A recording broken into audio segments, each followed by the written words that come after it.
we can actually help the youth in Kenya to be part of this global movement of engaging the youth, the young children as they grow into growing in and become global citizens. I think the biggest contribution that we talked about last time with Kennedy in terms of the connectivity, there's a massive brain drain. So many Africans have gone out of Africa and to the US. I mean, Obama is one product of such kind of move. Some to the UK, some to Germany, and all over. And nobody has ever come up with an idea of how these citizens of Africa can give back. I remember in many instances last year, the UK, we had a Brexit, meaning that the UK got delinked from Europe.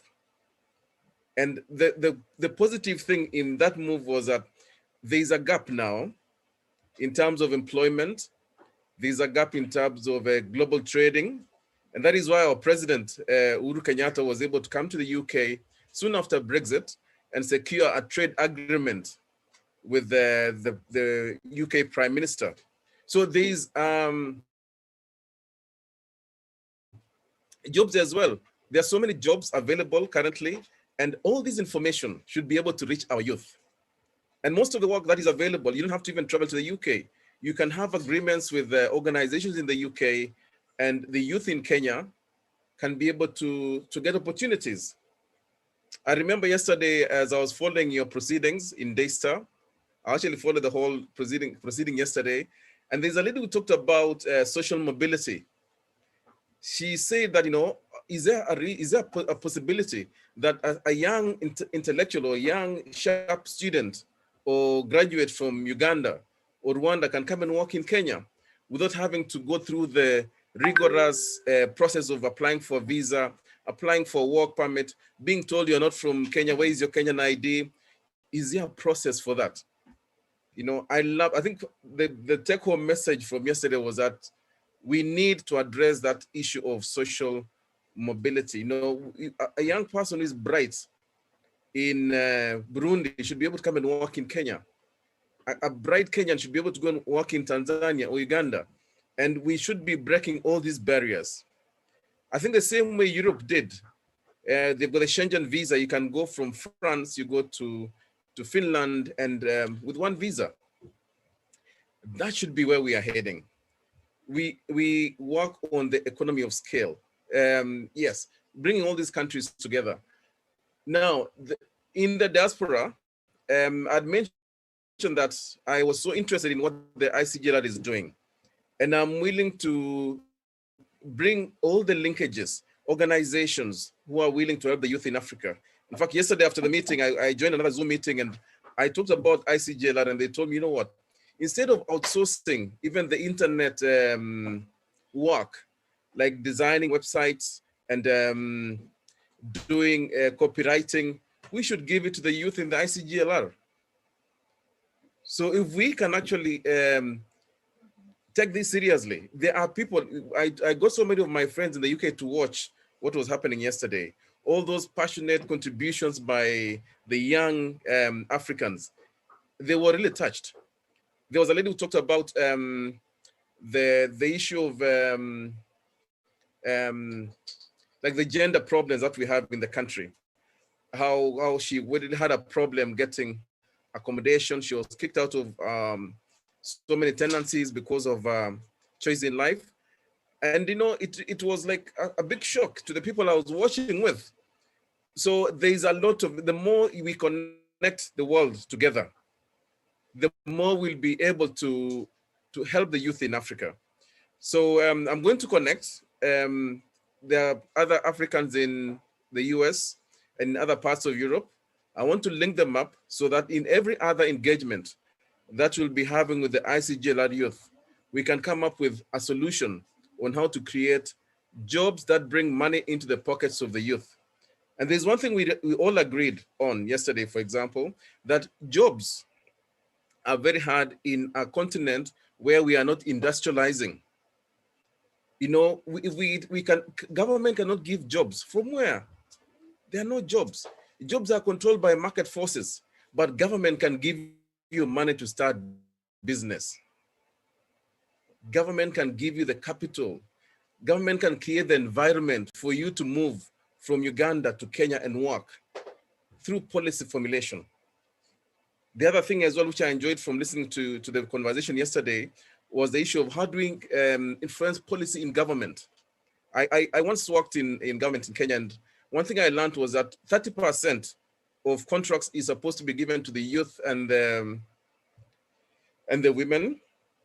Apparently what happens is that the 30% is normally given to the youth and women in very small quantities of jobs. For example, supplying tea to the offices or supplying printing paper, you know. So these are contracts, 30%, yes, of the volume, but in value, very minimal. Maybe in value, it's just 2%, but then the 98% goes to the rich people, the people who are the dealers, the contractors, the entrepreneurs. And then they tell you, the youth, that, oh, you know, we've done 30%. It is a lie. So what we need to ask for in policy, in all the governments, the 12 governments, or the regional governments, is that we need to have 30% of the value, of the total value of the contracts. That is now when you'll be talking, 30% of the total value of contracts. That is number one. Number two is having the capital. In fact, we changed the conversation from jobs, no more jobs. We need the capital to be able to start business, or give us the leeway. We need the visas to get out, support us to be able to get jobs outside, come up with intergovernmental agreements. The UK, when the president is coming to the Kenyan president or the Ugandan president or the Tanzanian president is going out to talk to a foreign president, like the prime minister of the UK, of the president of the US, they should be asking for that social mobility whereby our youth can come and work. Even give them visas for 2 years to get that job training, to come as trainees. After the 2 years is over, they can come back to Africa with better knowledge, better socialization, and skills. So these are the conversations that the diaspora Africans can contribute into the ICGLR. We've got so much, you know, my heart is really flowing. I feel like I wish I had more time to say more, but I will always come for the meetings. I'll get more of my friends to join in so that we can support the African youth. Because trust me, you've got brilliant minds. I listened to you yesterday. I listened today. I saw the activities you had. It's so rich, and the world needs to see this. We just need opportunities, and the opportunities are there. We just need to build the linkages. So Ken, I want to say thank you to Kennedy, my very good friend. He's really been supportive in trying to bring the diaspora, the many Africans out there, to come back and support the youth in Africa. I live close to Manchester United Stadium, 5 minutes from where I am. And there are so many Africans who would want to support Africa. You know, the big players you normally see, they are approachable. But how do we do it? We need to come up with formulas of reaching these people, because they are the ones who can actually lobby governments to say, look here, we came here and we are doing very well. So let's allow other Africans to come in. COVID has given us an opportunity to learn that we are all equal. COVID never chose to attack the poorest parts of Africa. If anything, it was the opposite. It was the opposite. And the world has seen that Africa is actually special. So time is ripe to start having the conversations. We are all equal before the eyes of God. If anything, we are even better. So we need to come out very strongly, get the linkages, and let's not listen to conversations that pamper, that sort of numb us, because you'll get conversation like the youth. You know, we are doing this, we are building a commission where the youth will be represented. But that commission maybe will have only 3 people. How about the rest of them? So the main thing is to find linkages. I like the way Kennedy was saying that we need to find a way of getting into government budget plans. For example, counties have got so much money, and the only way that counties give out money to the people is through cooperatives. So we need to build the youth movements in the county level to join the cooperative movement. For example, if you've got 12 young people, they form a cooperative. They can go to the county governor and say, we have a cooperative, we need 10 million to do 1, 2, 3. Another thing the youth must understand is that most of institutional funds are rarely given to individuals, but they are given to groups. So it's time to work together. People of like minds come together, and I'm a pro-devolutionist personally in terms of government. So I really believe that driving the growth of economy starts from the bottom going up. So in whichever country you're coming from the local level, even the donor community, they want to support projects that actually touch growth from the bottom, from the villages. So as we think about growing up and doing things as a youth, I like the lady from Germany. She came to Kenya, Daystar, and she has done amazing work. She's formed a charity. I've actually gone to the website and I've seen what she's done. Amazing work. Now, look at what she's done. She didn't do it in Nairobi. Where did she go to? She went to Mashinani. That is where the power is. Growth is in the village. Growth is in the village. When you're in the village, you're the king of the village, by the way. When you're in the Nairobi or in the capital, you are dropping the sea. So go and be the king and the queen in the village and take those amazing ideas. So go to the capital, tap the knowledge, go to the village, create the movement, then go to the capital, look for the money, take the money to the village, link up with the global community. Like for us, for example, link up with us, the diaspora. We find people can fund your projects, and we create the synergy. We are interconnected, and COVID has helped the world. I normally say that. I've been saying that COVID could have been a blessing in disguise, because if not for COVID, I would not be speaking to you now. We are saving money. If not for COVID, the MPs would have been wasting money going abroad for meeting, conferences. But now the next time they want to board a plane, we tell them, look here, go to Zoom. Let's save the money and build some school in the village. So let's see the positive side of COVID.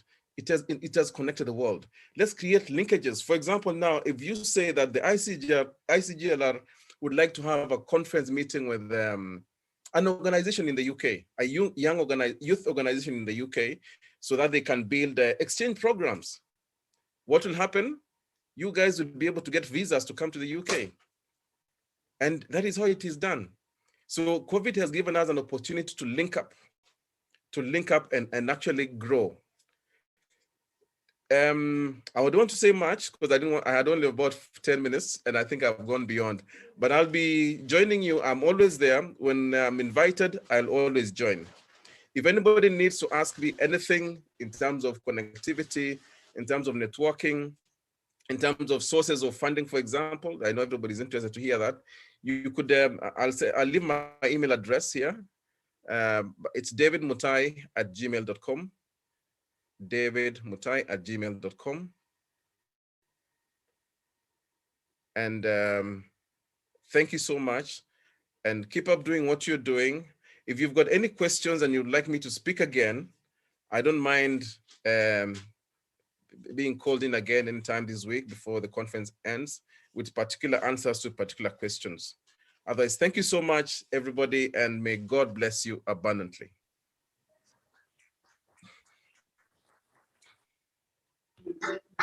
We'll give Mr. David Mutai. Thank you very much. Thank you. Do you have any questions for me?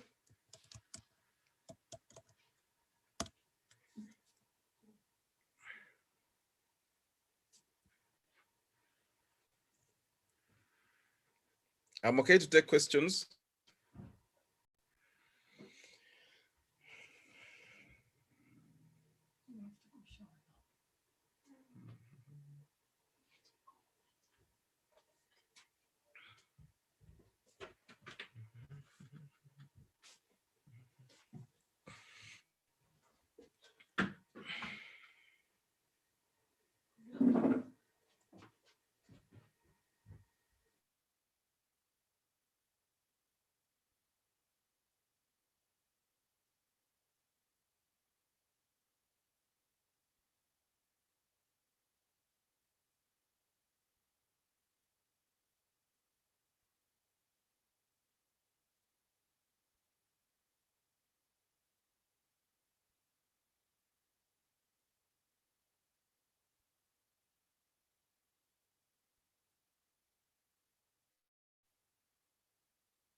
things that this generation need to know and prepare for it. I also want to thank the youth.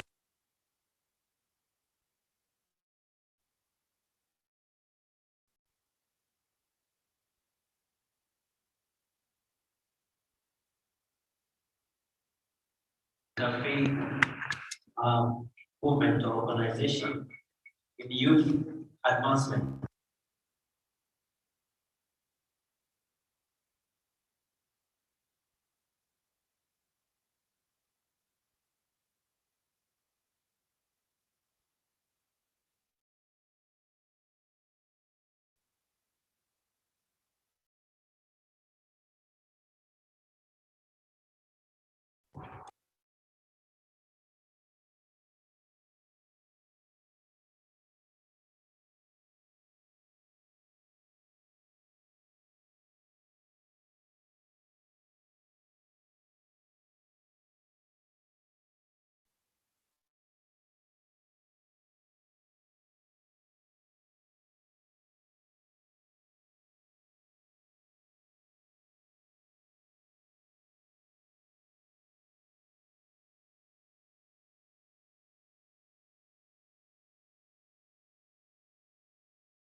As it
extremely important. Not just capacity on the resolution, but also capacity to address conflict, because we apparently are not speaking in a vacuum. We are already in a continent that is facing a lot of conflict. So how then do they engage in peace building, arbitration, mediation, negotiation, and all those, so that when called upon and the opportunity presents itself, they can be able to step up to the challenge. Number two has got to do with understanding conflict. Because if I was to ask randomly in this room a few people what the conflict in South Sudan is about, there's a likelihood I may not get an accurate story, and you would hope.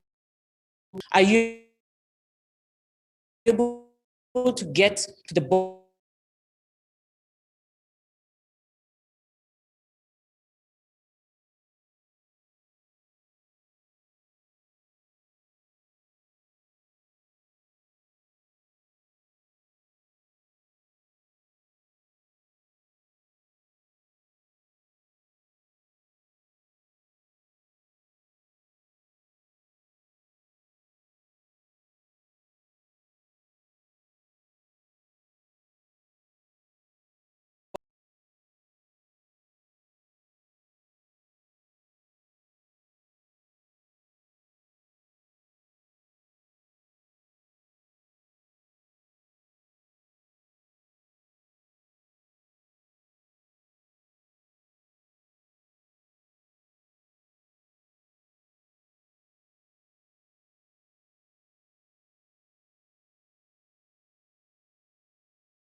in the, but just try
I had this morning, there are plans to do many studies, and then we'll provide the empirical evidence for you to be able to use on your articles, okay? Do vlogs. You know, when there's a conflict in your area, who is reporting on the conflict? Who is exposing some of those situations? But the last thing I'll say, Walusala, is that we need to be proactive. We need to be proactive. This continent has consistently found itself in a place where we have conflict and we are firefighting. But as young people, we can have different conversations where we start solving the problems from the root cause. And one of the biggest root cause of conflict in this continent is unemployment. Young people do not have jobs. Young people do not have sustainable incomes, and yet they're required to be peace-loving citizens.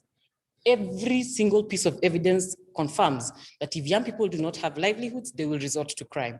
So reversing that should probably be our biggest priority. Do not wait for any politician to think of a job for you. Do not wait for any politician to think or innovate on your behalf for employment.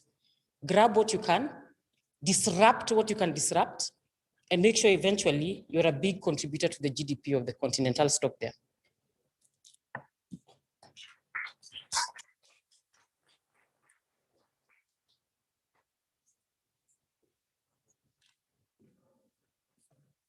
Thank you very much, Stella, and for also keeping time.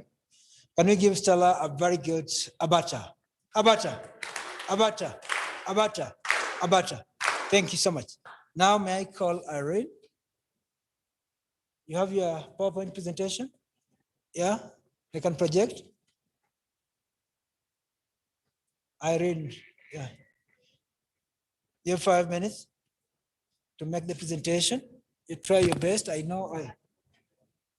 Okay, I'll add you 2 more minutes because you're from the forum. So you have 7 minutes.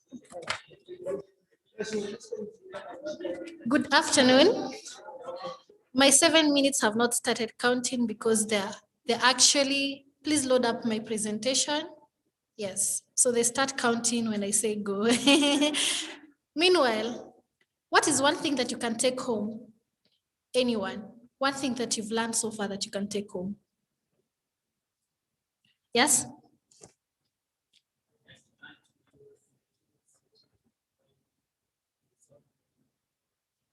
Awesome. Someone else? Susan, what is one thing that you can take home? Yes, yes, Susan 1325, Women, Peace and Security, yes, you. One of the things that I learned that I take home, I wasn't here today, I was in the previous meeting. Yeah. But one of the things that I have learned is that my mentorship ends when I'm moving towards the rest is really up to the young people to plan with you. Because even when you try to hold the hands of the baby, what to say, walk home, and you even see for that baby to walk. At some point, you have to let go. That is great. That is what the Speaker of the Senate said, that in his culture, they love circumcision ceremony and they sing. And I think you see that thing on TV, yeah? And they sing and dance. But when it comes to the actual circumcision, they leave you to have your own circumcision. Everyone has their own process. So my presentation is ready. How will I move from one presentation to the next? Oh, okay, I'll say next. Huh? Okay.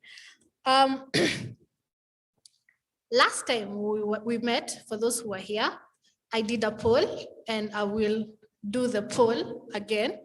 How many of you were there during last meeting on Wednesday? By show of hands. So keep those hands up. How many of you went home and read on 2250? By show of hands. All right. So we still have a long way to go. So Prof there, I saw there was a need and there's a gap. So I'll use those few minutes that I have to discuss 2250. And I have a background in conflicts. I have a bias for peace and security. And this resolution is for youth serving organizations, those ones who are in the peace and security sector. I think that is very important to understand. So on my first slide, I always like to start with data. You remember I talked about the missing peace report, and it stated that there's 1.8 billion youth across the world, and 1 in every 4 people youth is affected by conflict. I think that's something we carried from last time. Also, there's this new report. It's not dead data, like Sister said. It was conducted in 2018 by the British Council. It's called the Next Generation Report.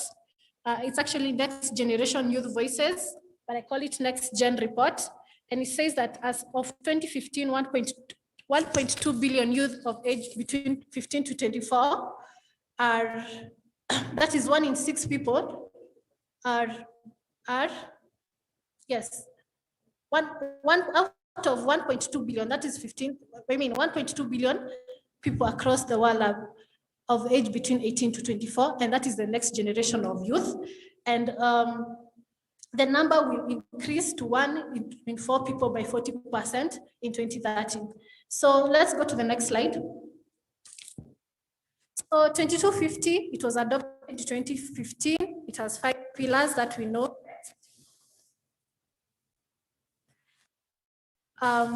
But so remember last time we said that the resolution says that the youth need to participate at all levels of decision making, whether it's the local level, the national level, the regional level, and the international level. So there's also the need to listen to youth voices. You know, it's one thing to show up and participate. It's another thing to listen to your voices.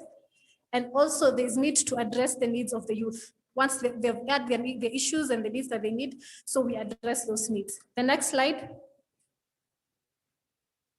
Please move fast because of my time. So also it urged member states to adopt measures that support local youth peace initiatives. So that is why we are creating networks. So we understand what initiatives that you have, and then we can support that. And also empower youth in peace building. Next pillar, next slide, please. I wish I was in control of my PowerPoints. The next pillar is prevention. So how do you engage youth in preventing violent conflict? And one is come up with policies. You remember in the morning, before lunch, the professor did a presentation and he talked about social economic development. That is also in the resolution. It's a holistic approach on how you prevent conflict. You also create employment opportunities, entrepreneurship, Prof really covered that. That is also in the resolution, and also political engagement. Next slide. Yes, so actors should promote a culture of peace by instituting all those things that you've listed above. The next pillar, please. So next one is protection. And remember, we are trying to protect civilians in conflict, and that is in accordance to Geneva Conventions. And remember, I said the convention talks about the rules of engagement in war. When you have a war, there's rules of engagement. You can't just go bombing everyone. You protect civilians, and those civilians, also the youth, should be protected. And also even the prisoners of war. So when you're protecting the prisoners of war, also address the youth issues among those prisoners of war. It's as simple as that. And also you comply with other conventions like Convention on Elimination of Discrimination Against Women. It's a human rights convention that promote equality and equality and equity, where women have equal access to opportunities and they're not discriminated. Conventions on the rights of persons with disability. We had a whole session on that. So that is part of 2250. As you can see, it's very holistic. Conventions relating to the status of refugees, how the refugees should be treated, and if they've been repatriated, how that process should take place. So if you're a student of IR, these are things you either come across them in class or you can read them on your behalf. And if you're really interested in influencing policy, these things are something you go home and you read. You'll have this PowerPoint presentation in your emails. So you open up, you read about those conventions. Next is investigate, and next is the pillar of protection. First of all, you investigate the atrocities that so far have been committed against youth, and then you prosecute those atrocities. Like for instance, in Kenya, we have a whole Truth and Justice Reconciliation report. We're yet to prosecute, we're yet to do anything about it. That is something that should be dealt with. So if you're in an IR class, you've come across a Rome statute, and that is why it defines the crimes of genocide, crimes against humanity, war crimes. Read about that because it's what established the ICC. And basically, yeah, so you investigate on those crimes and you prosecute. And those crimes are not even far away. Like, for instance, when I was doing my IR class, I learned there was a genocide in Somalia that happened in Somalia, and we didn't know. Genocide has also happened in the Great Lakes region, not just Rwanda. Rwanda is one that has been recognized. What about other genocides, small genocides that are happening? So you investigate, you recognize them, and you prosecute. Parties to conflict put measures to protect you from sexual gender-based violence. When you say parties to conflict, party A and B are fighting. Those are parties to conflict. So first of all, they put measures to make sure that sexual gender-based violence is not does not take place, because in most conflicts you find that rape is used as a weapon of war and to intimidate women. That's how you don't need guns and bullets. They actually do it, and they do it. Even so, we went to do field research in Mount Elgon, and the women there are still traumatized to this day because they were raped. Next, you guarantee human rights of youth at all levels. So yes, it's important for those of us who are in the peace sector, make sure one day you do attend a free training, even online, on human rights issues. It's a very interesting topic. So next slide is on partnership. I cannot overemphasize that because it's on networking. So network, partner. David has talked about partnership. And yeah, so, and then the next slide is disengagement and reintegration. I would like to, there was this forum I attended at Hekima Peace Institute, and they talked about the president giving amnesty to Al-Shabaab. You remember he said, if you've been taking part in terrorism, we're gonna give you amnesty. But those guys are not really rehabilitated. They are not really reintegrated in society. They are, and when they come back, there's a lot of stigma, and the families don't take them back home. And they are youth, young girls who are married off, young girls who are, led into that kind of activity. So that's a very big gap, because we don't have serious policies here in Kenya to rehabilitate them and integrate them to society. So that is something that if any youth organization is gonna seek doing, that is anchored in the 2250 policy. Please, next slide.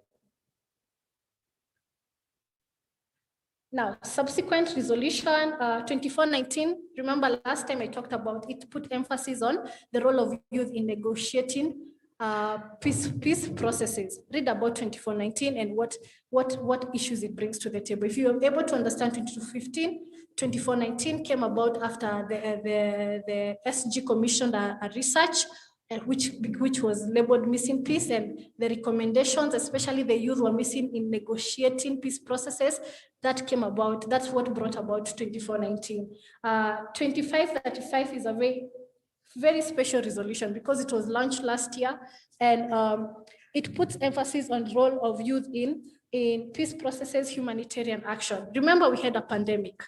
So this whole thing of humanitarian action, for instance, if you have disasters, natural disasters or whatever disasters, how the youth can play a role. And I've actually attended webinars because we're all at lockdown. You'd hear youth from across the region, across Africa, doing great things, peace-serving organization, but they were switching their work to do humanitarian work and to help combat COVID. So what has your organization done in that regard? So 2250 also discusses these issues because they affect your own peace and security, human security, and so what the youth can do, and also protect civil and political spaces. It's important to have safe spaces, especially we are headed towards elections. So where the youth are advocating for rights, it's important to protect that. So this resolution covers that.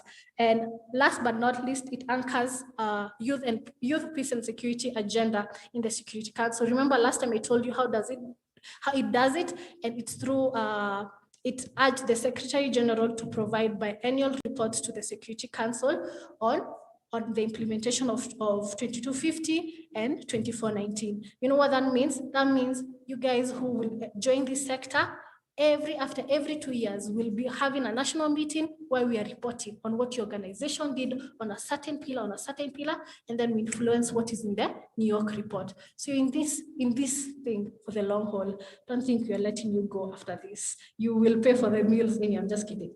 Next, so the progress made at the continent. We are not operating for oblivion. Giving the extra 1 minute. I think this is important because we've discussed so many things, but I really want to discuss 2050 and what we've done at the continental level. First of all, there's the African Youth Charter, which is a framework on how African countries can have their own national youth policy. But there's Article 17, which calls on member states to ensure inclusion of youth and participation in peace processes. You see, those guys are futuristic. They did this before 2250 came in place.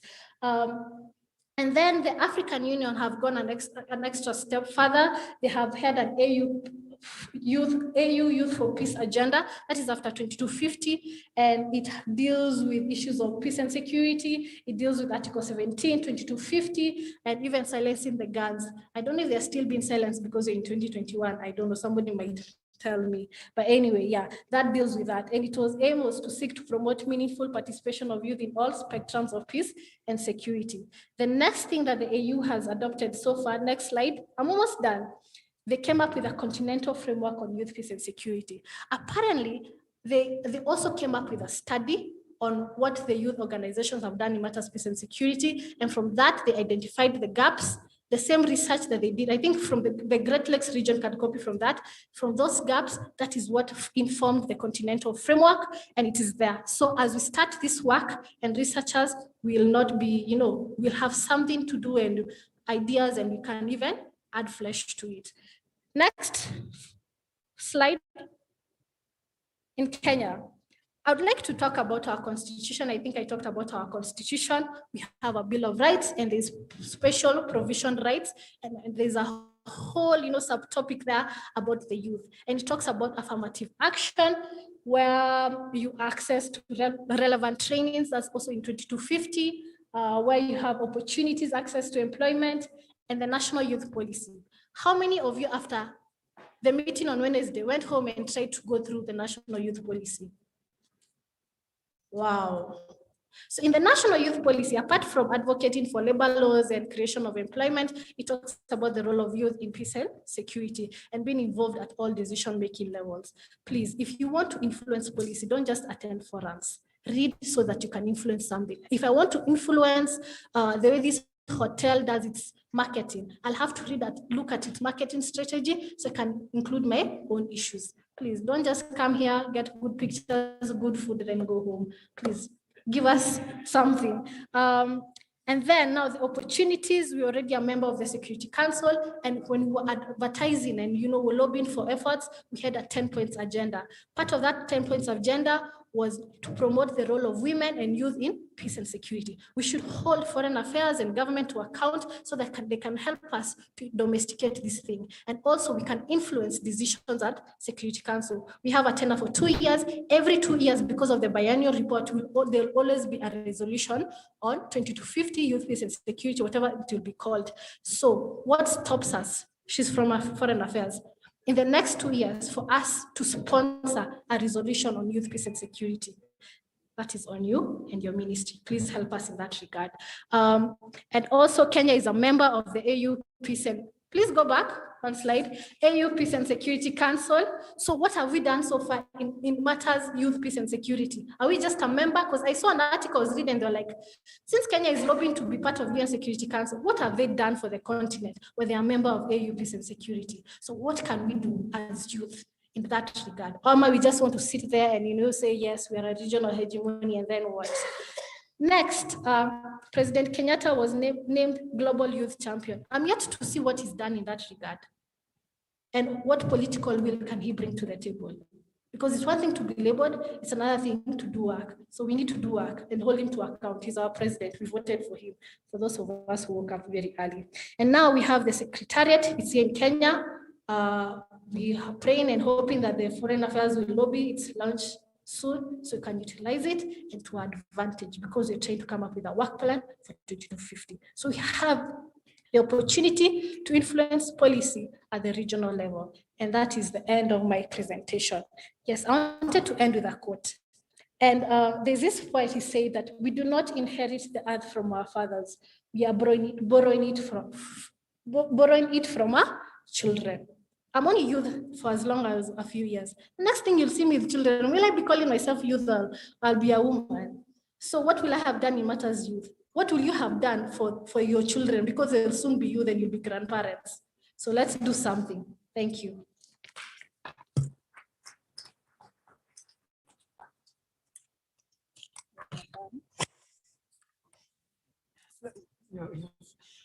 Irene knows how to deal with me when she's presenting and the time is limited. She doesn't look at me at all. When I saw she, and she has managed actually. Thank you, Irene, for that very nice presentation. I think that in the room, it just tells you there's more to be done. These meetings require 3 days just to unpack them like every day on its own. So thank you so much, Irene. Could we give her a very good abata? Allow me to bring the gentleman in the panel who's going to talk about youth and sports, or sports for peace in the region, Mr. Stephen Foster. Now you have 3 minutes because I didn't took you extra 2 minutes. Thank you so much, Ken. I'll be so brief and direct. My name is Stephen Foster. I deal with sports and development. And one of the main things that we focus on is on how to change the mindset. And especially Kwamta, where sports is really the main thing, is like the thing to get out of the we call it hood or mta or whatever. We really have a problem with the mindset. So I'll first echo the words of Honorable Ken Lusaka, and he said the youth should have the desire, then support will follow suit. So within even the youth who are here, most of them, they'll say we want to do this and we want to be supported, but is there the push? Is there the urge? Are you ready to grasp the opportunity? So in sports, what we do is we use it as an accelerator for peace and sustainable development. I zero in on the part of sustainable because many projects come on board. I've been sharing with some of the people here, like we have in Eastland, there's a Camp Toyoyo. So the project is there, but it's dilapidated because it wasn't made sustainable. It cannot sustain itself. Even if it's making money, it's not being put to the right use. So there are those things that anytime we are moving on in terms of putting on projects, we have to look at the key aspects like sustainability, for it to be equitable, for it to be scalable. Does it make sense to actually set up the project? That's why we have the likes of Professor Lando doing all the research and coming up with the right provisions and the things to put on board. So when we are addressing the issue of sports and sustainable development, we start from bottom up. And for us, we come in on the 17th SDG, which is on the partnership and on how to achieve the goals. So basically, we're using sports as an accelerator. So there are values which we bring on board to govern that. So one of them is friendship. We can all agree. Somehow we don't like each other, especially in the sports world. We behave as enemies when we go onto the field. So that's one of the major values that we put on board, that we have to be friends. We have to create that relation within each other. Then we have to have equality. This, I wish, Ken, I hope you'll give me more time. I do it as an activity. It works better with as an activity to create, to show these values, how they come on board. Then there's fairness. What is the work of the referee, the moderator? What is your work? So that you control the playing field for it to be level, to create that fairness. Then there is a matter of health, peace, devotion. How dedicated are you? I'm really impressed. I've seen this group from Daystar University. You've been here, you stay to the last bit, you take notes, and even the others who are on board. That's the dedication that we're looking for. In order to achieve what we want to achieve, we have to be dedicated. Then there's victory. We have to celebrate our victory. So at the end of the day, we want to write in history that we sat here, we were on Wednesday, and we'll keep on coming up and sitting together until we achieve what we want to achieve. Then there's a tradition. We should not forget our traditions, what we have, what we build up on. I'll still go back to the MTA. There are those things which happen there. We have to honor. We have to build it up, because we just look at it as it's just a normal thing. It's not just normal. We have to bring it out. And then there's honor. Do we have honor? When you're doing something, when you're focusing on building up, honor should be part of the biggest achievement. So I'll go back to what I started with. It's about changing the mindset. We've talked about perception here. The speakers have come up with the issue of perception. As much as people are having a certain perception about ourselves, we need to also look at changing the mindset of the person that we are dealing with. In the communities, I'll keep on pushing that thing, that issue of UMTA.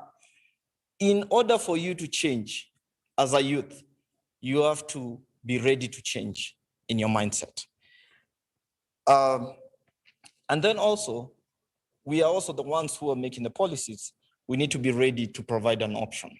Because once they are ready, they will say, yes, we are ready. Where is the option? That's why they tend to move into certain directions. Like I said, I was so brief. She borrowed my time. I have a lot which I can put on board. But in sports, it is more practical. The activities, I wish next time you'll give me a chance, we put it in activity-based. That's how well we are going to understand.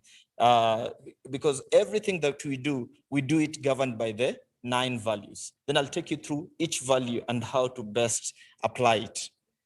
So I'll leave you with a quote by Winston Churchill. It says, "History will be kind to me because I intend to write it." Do you? Thank you.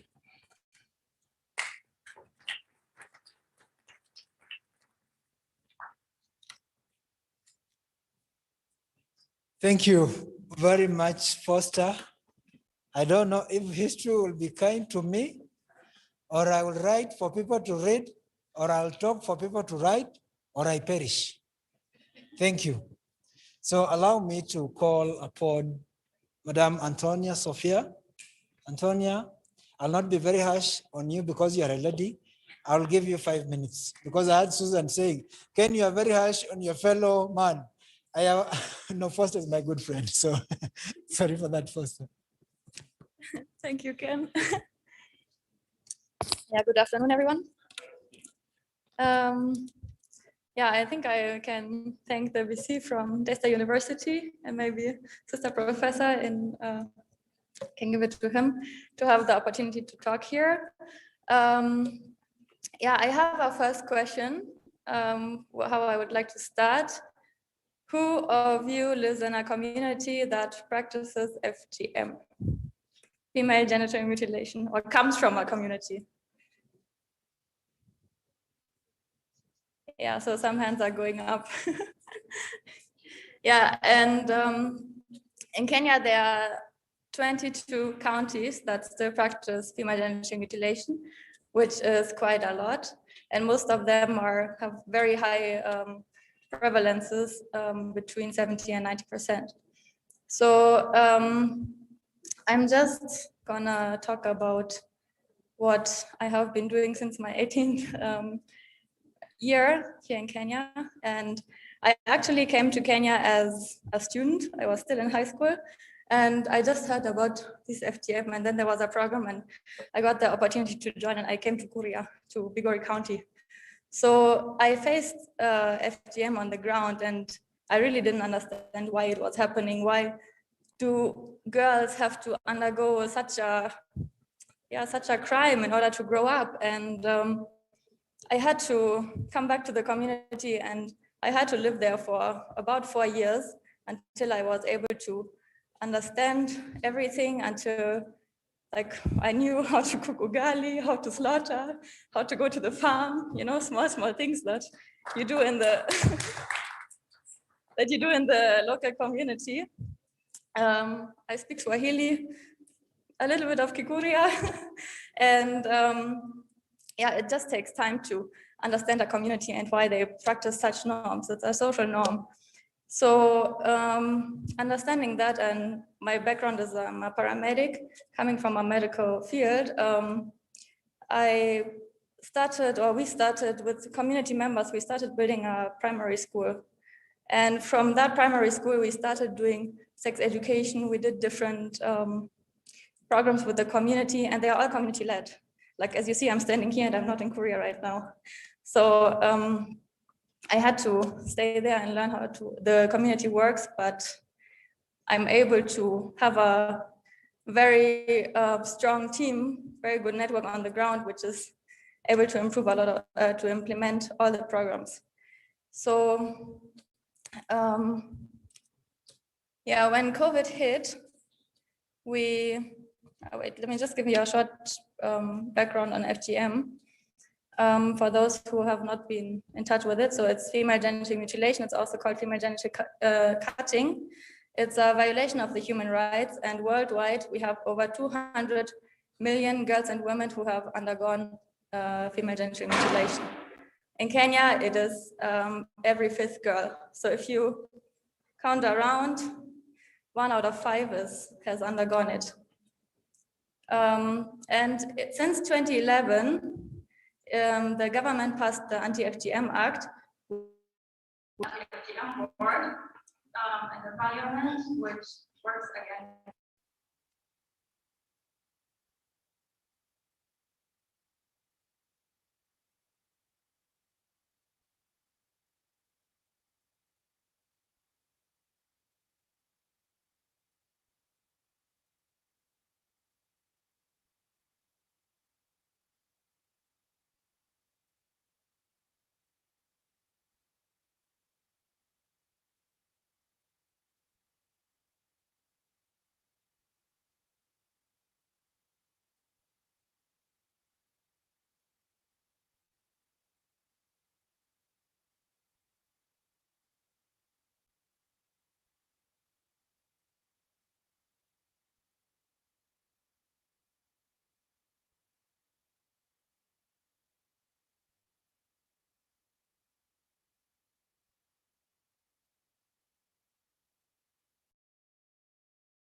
issue of Twitter, of course, there have been those Twitter handles, and it looks like they're communicating to themselves. So you have been reporting the communications team who are here. We shall deal with it, and welcome to join the ICGLR fraternity you have offered yourself. We really appreciate that. Thank you so much. And let me tell you, Germany is one of the group of friends. So, we do a lot with Germany in terms of our project on natural resources and GIZ support in the region. Thank you very, very much. So having done that, can we give the entire team, a very good abaco. Abaco, abaco, abaco, abaco. Thank you so much. May you now take your seats. There are no questions, and the issue that we are going to undertake, please, we are not the kind of people who go to meeting rooms and we get your ideas and we run away with them. We are going to work together, and that is why you can see Daystar is here. And the VC is seated right there. You might think he's out, but he's right there, the VC of Daystar University. So we are going to work together. The only thing you can do for me after eating the lunch in this hotel, you will take a piece of paper. And on that piece of paper, before I call Caronda to make 2 minutes remarks on behalf of the university students, because you've been missing the university students, you will only write one thing that impresses you, or rather one thing that should be done moving from here. That is, we cannot do the way forward. But when you write, you also have a discretion to put your email there, your name and email there, because we shall be publishing them.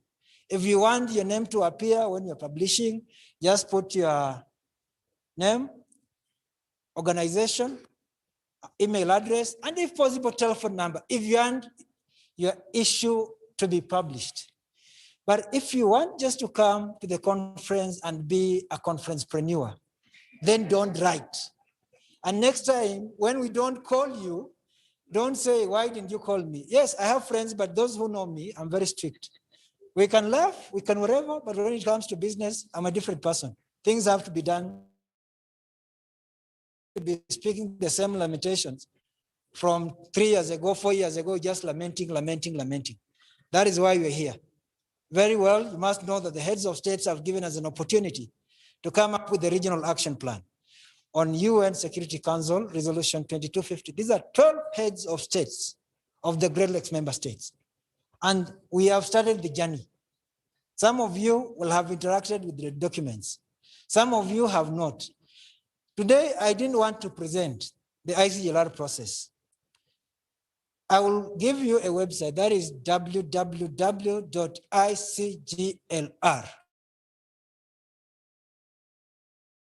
The next meeting, I will ask you to present.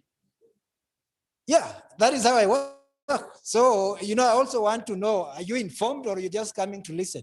Because you can't just be a continent of consumers. Even eggs, they have to come from China. Even eggs have to come from Uganda. How? So write on that paper. It will be collected by Faith and Edna. Please start collecting for those who are ready. But for those who are not ready, there is no problem. We shall leave just the way you came and we shall proceed. Thank you very much. Before I call on Caronda, this is the time I am not even going to entertain questions. I'm overruling because you are way past time. Don't worry, Susan. I work very systematically. Just relax. I've seen your hand. I've seen your hand. I know it's a burning issue that you want to raise. Let me call on Caronda, who is the representative of the students also, as much as he's left university, to only take 3 minutes and raise the young people who are here so that we know how many young people from the university attended this meeting. You only have 3 minutes. Because you're not on the program, I respect you. Asante. Yes, asante President Kenny Walsera. Salimiane wote hewani. Jambo, mko wazima? Yeah, it's another evening that we appreciate Almighty for keeping us here from morning mpaka saizi. First and foremost, I would like maybe to introduce myself. My name is Peter Caronda. I'm representing the student. Not really that I'm a student, I did my undergraduate degree last 2019. That's when I came out of school. But I've been serving as a student leader, as a KUSA president, 2018-2019. Right now, I'm serving as a Secretary General for National Youth Alliance, which is covering the whole of the nation, which is the UT. So we are 70% of the population. That's 45, 48 million of the Kenyans here. So with me, I was able to invite some student representatives across the nation. So I came with some students, I think there are 18 of them. Among the student representatives, we have the leadership. Maybe tuamke wote, the student from universities, wenye nilikuja na wote, tuamke.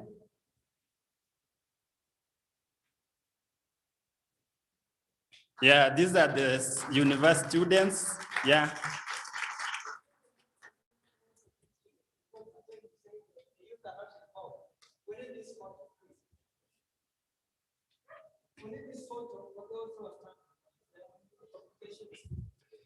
Yeah, I know that we have over 74 universities, but I was able to reach out to around 22 universities, but some of the students are ongoing with the exams.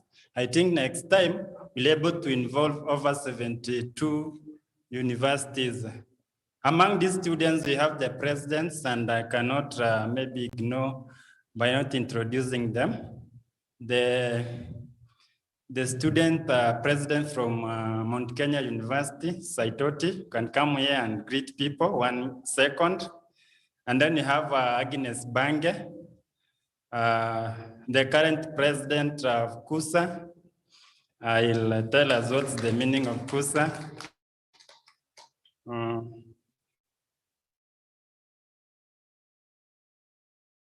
So acha niwape wasalimia. Tunaweza kaa chini. Thank you, Caronda. It's a pleasure. Good evening, everyone. I'm very much humbled to be before you this wonderful evening. I really loved the conversation and of course the conference. I was in the first conference in Strathmore and Leicester University. And when I heard also that we had this one, I could not miss. And the discussions were just awesome. And being the president of Mount Kenya University, my thought or my idea or commentation for ICGLR is that if we can roll out these programs in our universities and even come up with clubs that will champion for this, we understand that the university students, they're so good in the social media, as you've said. So these are the people we can really maximize the potential they have. Because when we want to reach to the world and taking into consideration the protocol, COVID and all that, we can really maximize on the online platforms. And these are the people who are very good in it, and they have time for so much into the online platforms. So I would really request that if we can roll out these programs to our universities, come up with the groups like clubs and all that, we can capture so much. Thank you very much. I would have wished to say some more things, but because of time, but I really appreciate it. Thank you so much. Thank you so much, Mr. Caronda. My name is Agnes Bange, KUSA President, Korea University Student Association. I'm so much grateful to be part of this meeting. I was here and actually I've learned a lot. And I'm so much grateful actually because I've heard what Madam Sophia have said. I'm also a Korea survivor from FGM. And being the KUSA president, I'm the first female president of KUSA.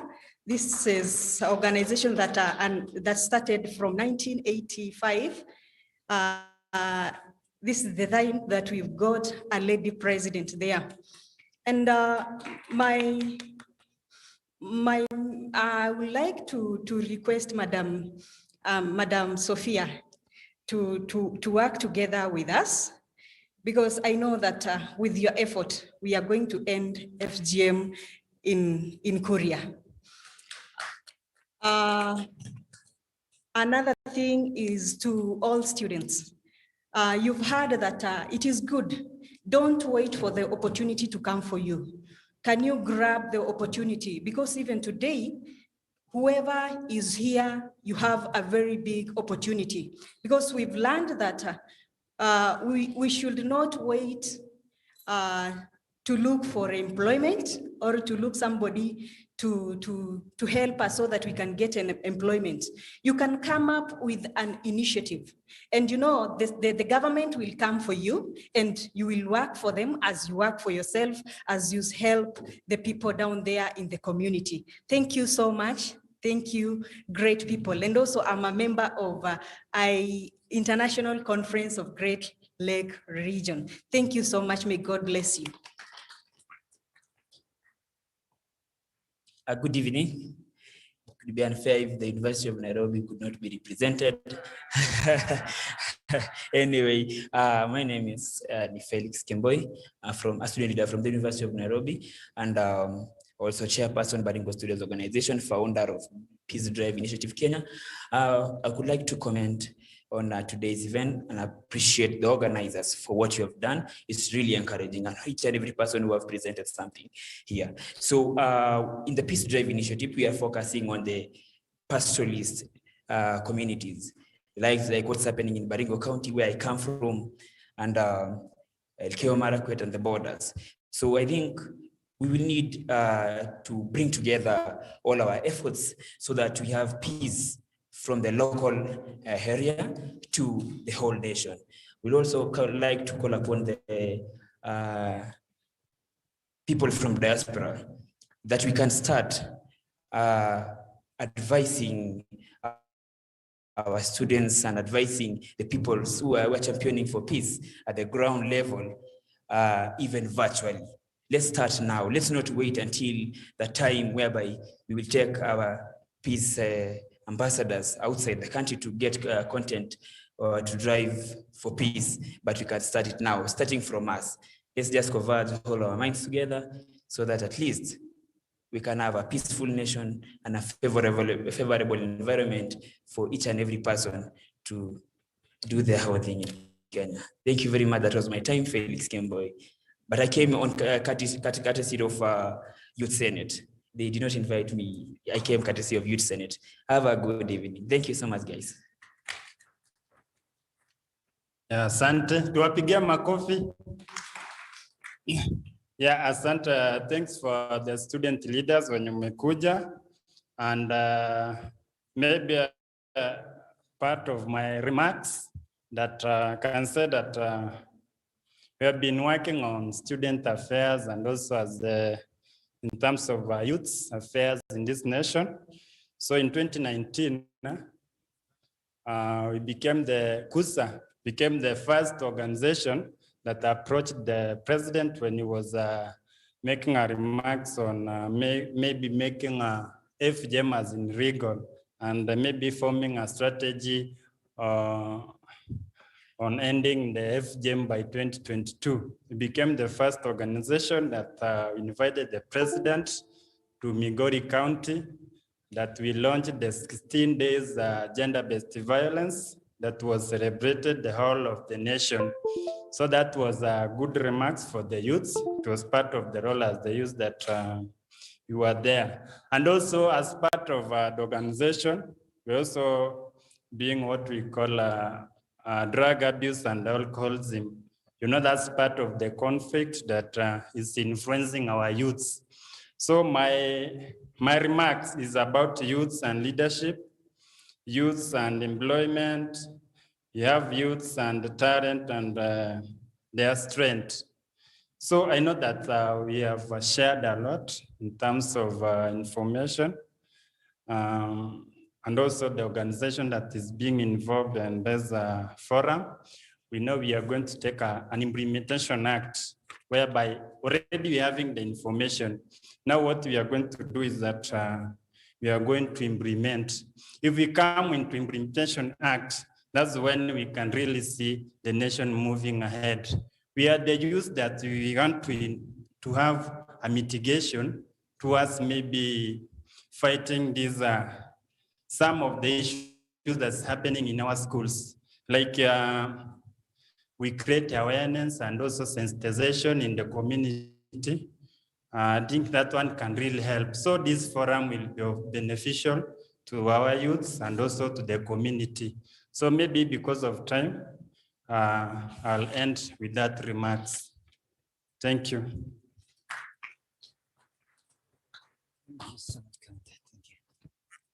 Can we give Caronda a very good abata?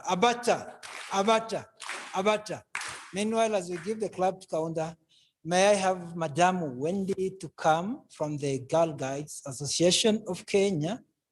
Because one of the presentation that Professor really said is the girls are in a lot of challenges, the young girls and the girls. Wendy, you have the floor. You can introduce yourself and just introduce your team that is also joining us. Okay. Good evening. Okay, my name is Wendy Ingwell George. I am here to represent Kenya Girl Guides Association. I came with 3 girls, but one had to leave because of an emergency. You can just stand and wave. Okay. As you can see, we are smartly dressed in our uniforms. Yeah, this is the Kenya Girl Guides uniform. I think some of us have gone through the process, maybe while you're in your primary school and maybe in your high school as rangers. We are different from the scouts. It is just Girl Guides. Okay, so I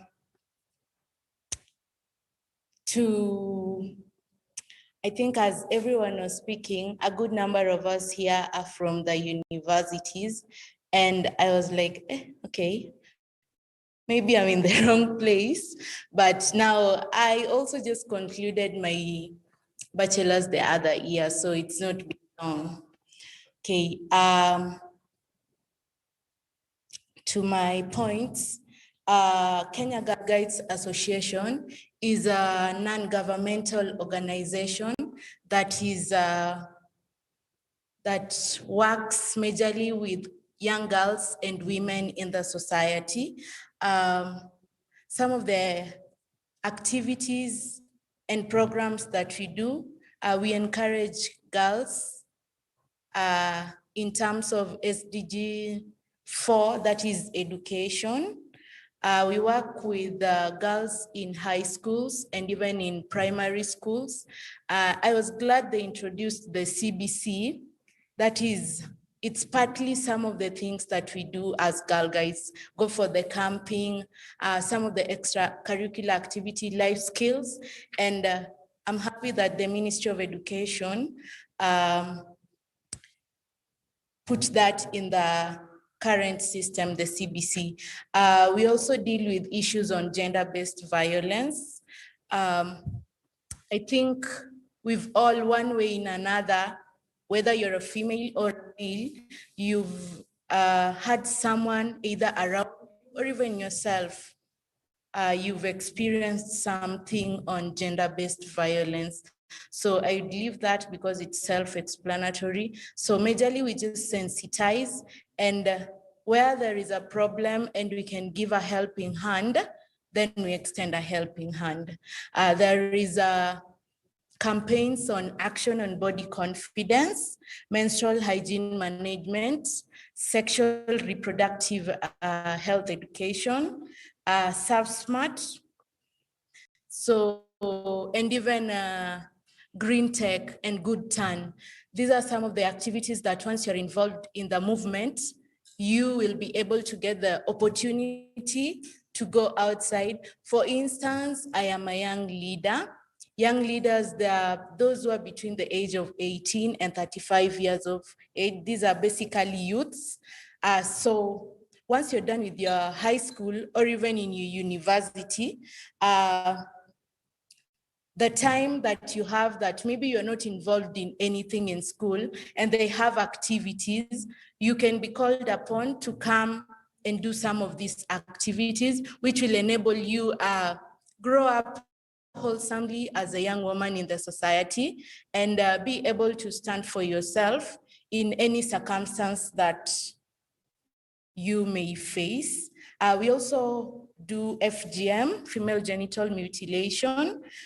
We have had campaigns and even we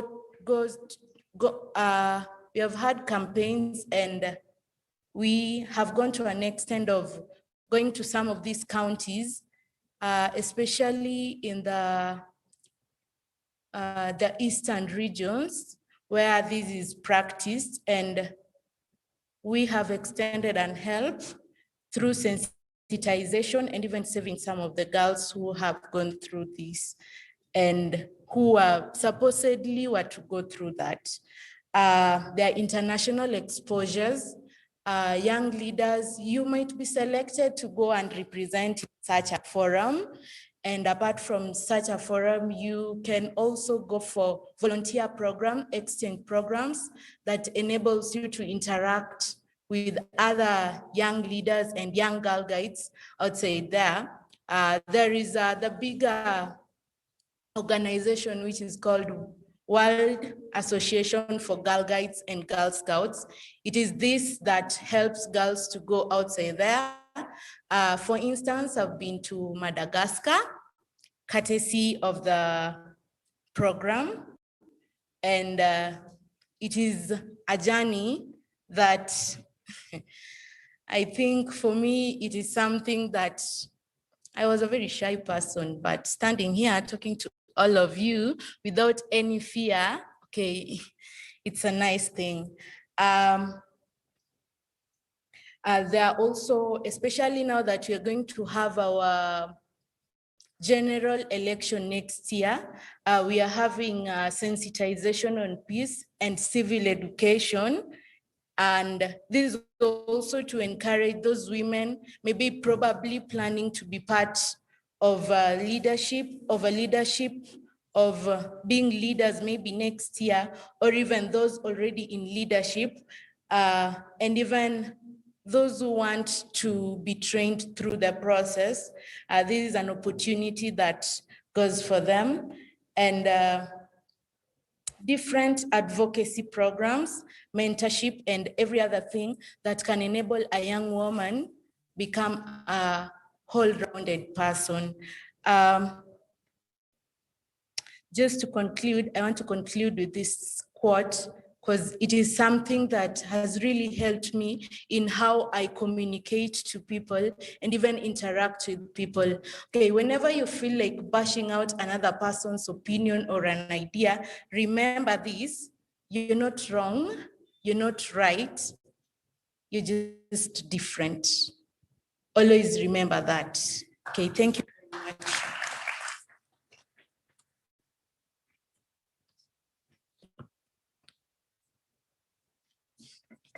Can we give Wendy a very good abacha? Abacha, abacha, abacha. As Wendy walks to her seat, may I call Madame Hortense to take the floor? Hortense, please take the seat. And then Madame Gillan, please take the second seat. Professor Airo, take the third seat. Then I want to call a very special lady called Fatima to take the fourth seat. Please. In that order, 1, 2, 3, 4. If you didn't get the number, I'll repeat.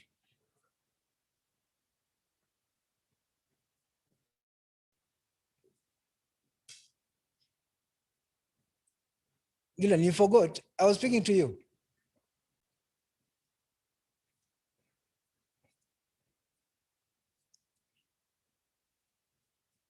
That tells you the mode has changed. We are in the closing ceremony, actually. But before we close, there are two burning issues that people wanted to raise.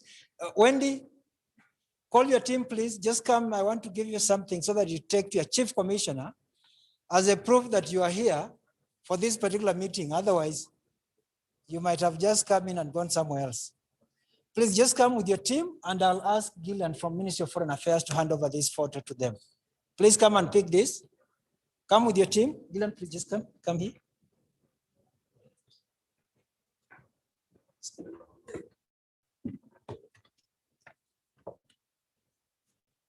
To me, these are the good souvenirs that I can give out, you know? So just hand over to Wendy and Tim. Yeah. These are the leaders of tomorrow. If you can really work with them, you know, Susan, look for these people and hold their hands. I'm holding Gideon's hand from Kibera. Yeah. Yes.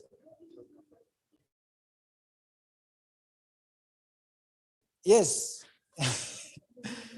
Yeah. Yeah. Thank you. Thank you very much. Thank you very much. Thank you very much. Thank you so much. Okay. Okay, Gillian. Thank you, Gillian, for coming. So allow me to call, it's not questions. I'm only calling him and Susan to make a 1-minute intervention before we close. After him is Susan. It's him and then you before we close. Just take the podium. 1 minute. Okay. Don't give a presentation, don't give a speech. Because to the burning issue. Good evening. My name is Darren Hart Juma. I'm a student in the University of Nairobi. I do civil engineering and I'm in third year. And I'm an intern in the Feminist for Peace, Rights and Justice Center, Kibera. I've been touched by this initiative. This is one of the conferences that has touched my heart. And I was feeling hot down there. I felt I should say something concerning this forum. And this is it. This continent, Africa, demands for the qualities of youth, not a time of life, but a state of mind and will, a predominance of courage over timidity. The youth have got energy, brains, imaginations and talents that can solve our problems. But the perception created in the society today is that the youth are not needed, when the youth are the solutions to problems. As I conclude, as the young people, we have an obligation to change the status quo. As the young people, we have an obligation to always challenge and put issues on the table and shape the discourse. It is us who must determine the line of march in the parliament. It is us who must determine what is being deliberated by the government. But as young people, if we are going to sell our souls to these old people, we will not shed light in this continent. As the young people, if we are going to continue with our norm, nothing will change. The day we will wake up as young people and refuse to define ourselves along party lines and tribal lines, we will shed light in this continent. Thank you so much. What is the name again? Darren Hart Juma. Darren Hart Juma. Can we give him a standing ovation? Meanwhile, I will ask you to pass by. Where is Edna? Edna, please just get his contact. We shall start dealing with him. Thank you so much. Yes. Okay, come. Susan, you're very welcome. Susan is also part of the Kenya National Action Plan. Please, Susan, you have 1 minute because we actually beyond time. We have to close at 5. And it's almost 6. Thank you very much. I was going to make like 2 comments. One on the presentations that were done here. Silencing the gun was by 2020. It has been extended to 2030. So we have 10 more years in looking at strategies of silencing the gun. Another thing in terms of partnership and rehabilitation is that national counterterrorism, they have been developing what we call county action plans. And within the county action plans, they're very keen on issues of rehabilitation of especially the radicalized groups. So that is work in progress. And we need to occupy those spaces to be able to get into rehabilitation ourselves. The third thing that I'd like to address is that a lot of times youth are doing wonderful work, but it is not being recognized because you're not documenting the work that you're doing. I want to tell you right here and now that we are very privileged as Kenya because African Union was actually documenting positive peace practices in the 54 member states. They only managed to take stories from 3 countries, Kenya, South Sudan, and South Africa. We are very privileged that this year in March, they will be honoring one of our young people whose voices has actually featured in Rose Mbone, and it will be done in Korokocho. So it is work in progress that we really want to promote that. And we want you as youths, if nobody allows you to sit at the negotiation table, get to the table, otherwise you'll be the meal. If you're not part of the decision making at the table, you might be the meal. So occupy those spaces. Nobody will give you those spaces. Look for them and occupy them. If you're not invited, like the gentleman from the University of Nairobi is saying that he got in through other means, but not through the means that he was assuming. You are in the space, occupy it and remain relevant. Thank you. Thank you very much, Susan, for those very great comments.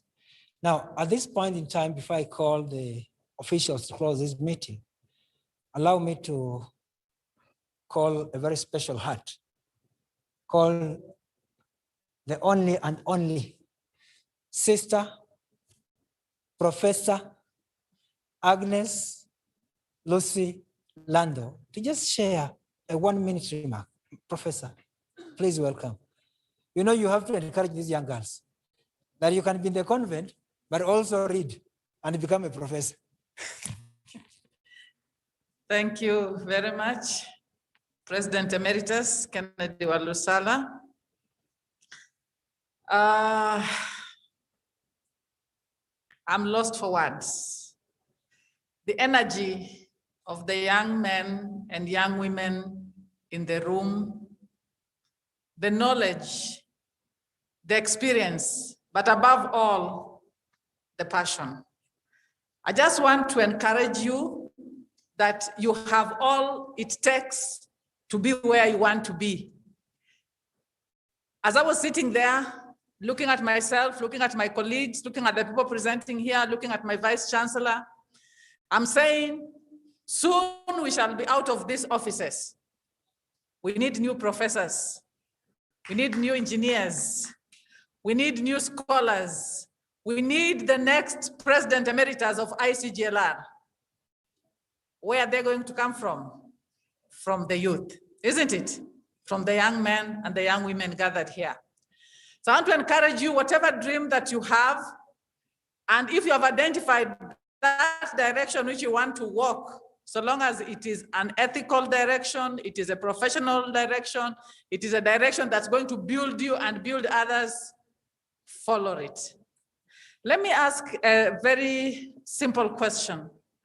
How many people have ever seen a sister who is in the academia or who is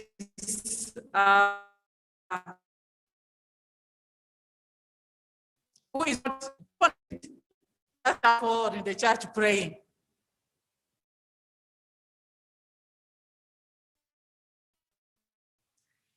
Those are perceptions. In the same way,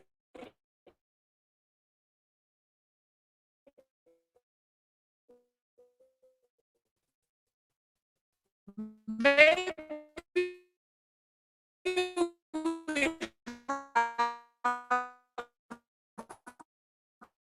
thought that youth can only be at this level.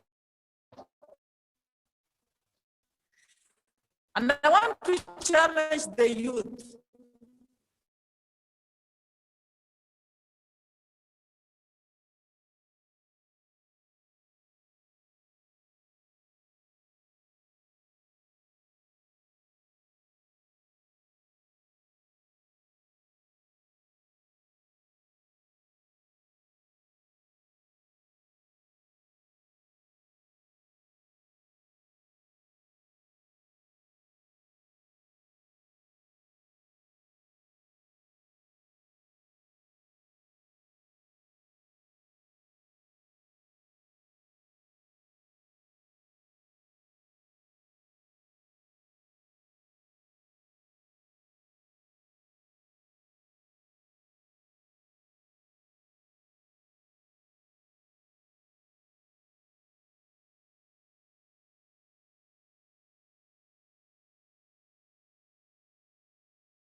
Abata.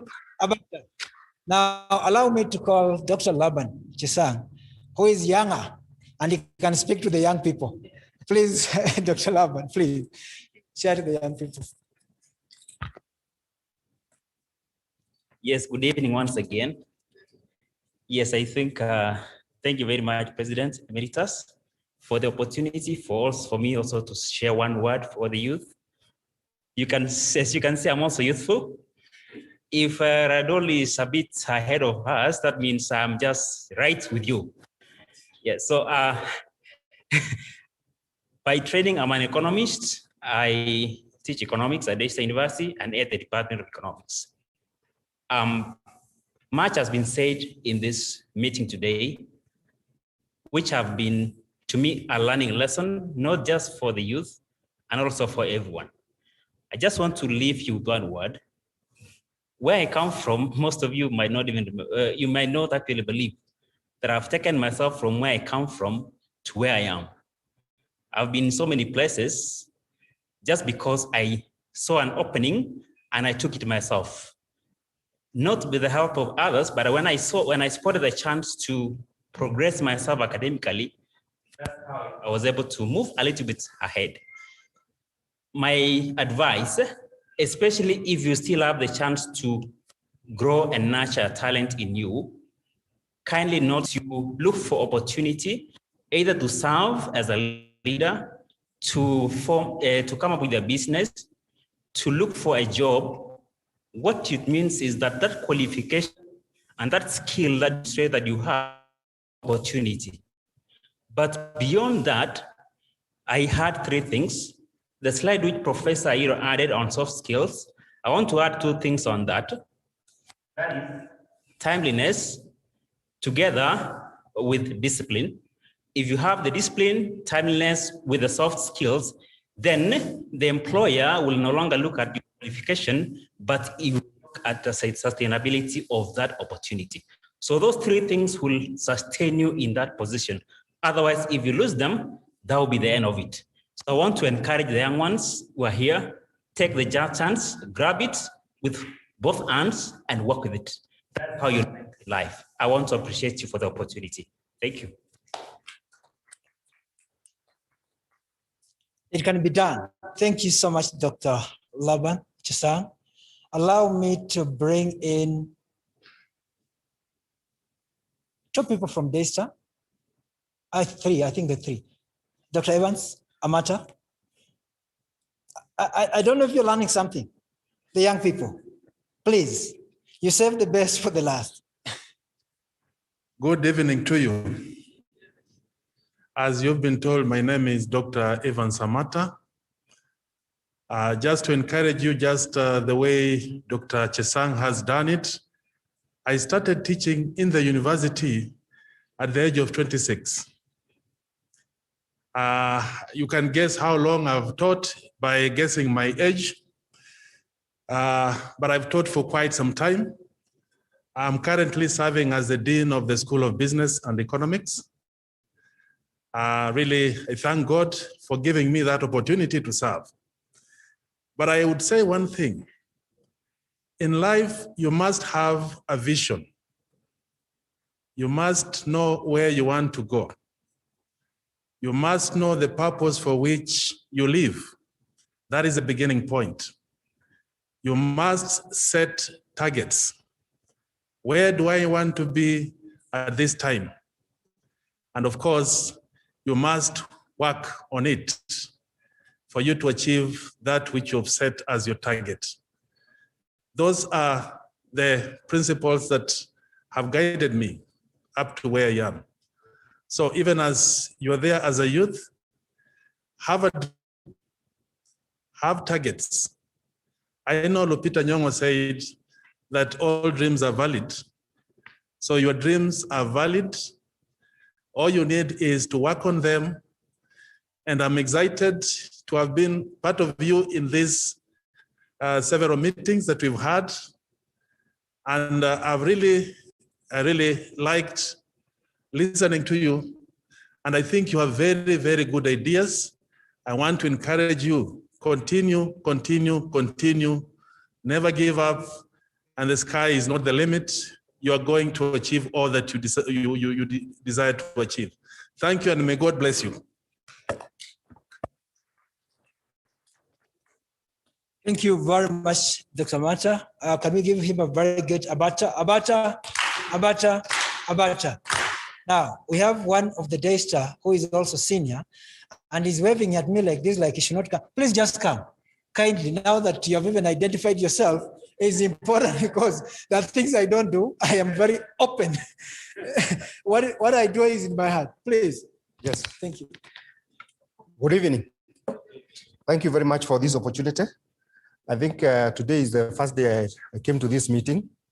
It was delight, and I'm very happy. I've learned a lot, especially from the young people. I can tell you, I love young people because I deal with young people on a day-to-day basis. I'm the director of academic programs in the Disney University. This is where we look at all the programs.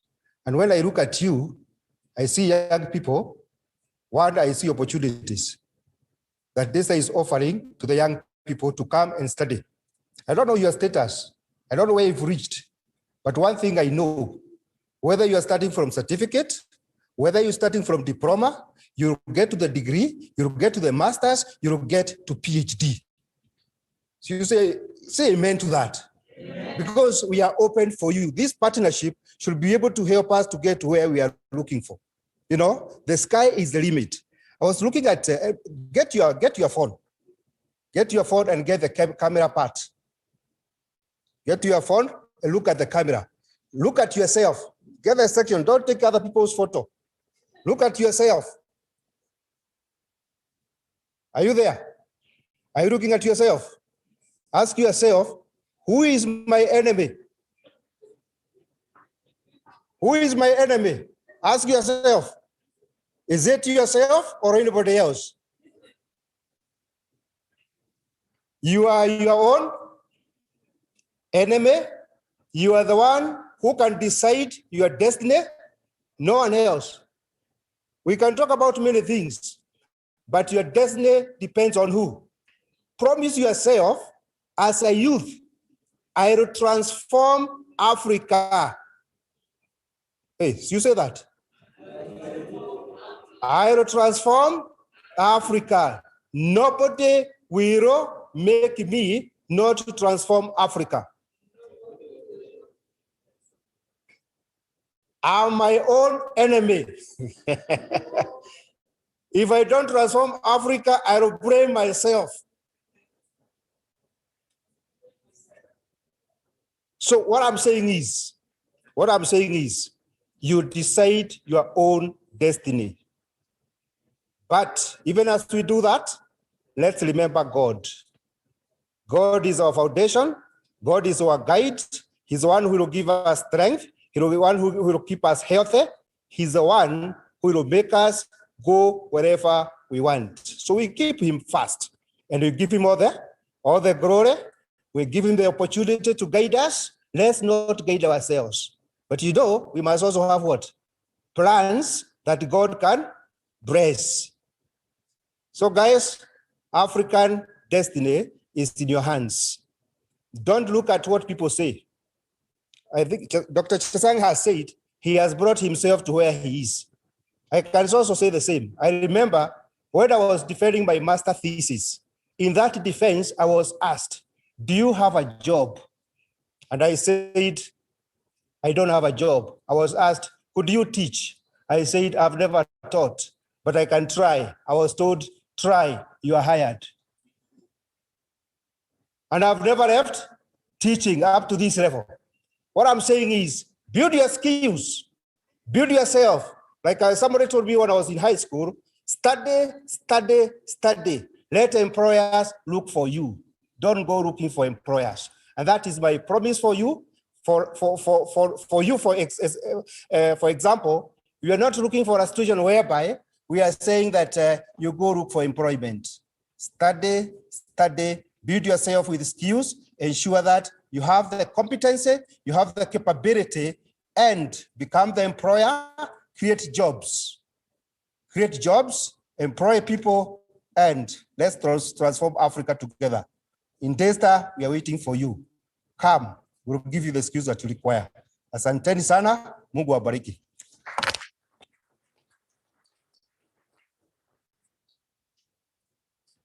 Thank you so much, Director of Academics from Daystar. Can we give him a better Abacha? Abacha, Abacha. Thank you so much. Hope I'm not my own enemy because that is a term I rarely use. So allow me to call the youngest in the team, that is Grace from Daystar also, to just share before we do the official closing. But after Grace, I'll call Modi from SOS Children. Please, Grace. Hello, good afternoon, good evening. Two things from me. I'm 33 years old. I have been working since 2009. How many years are those? 11. I started working at 21 years old, so I have 11 years of experience. But apart from that, there is one thing that stands out about me, and that's that I give my best and I give my all. Allow me to say that I'm born again, and therefore I have sacrificed to do what I do, to serve God and where He sends me. And so everywhere I go, I do my best to do what God has asked me to do. And where I am right now is where I have been sent by God, and I serve and I give my all. But apart from that, or not but, and in addition to that, the second thing I was to say, I'll just read a quote.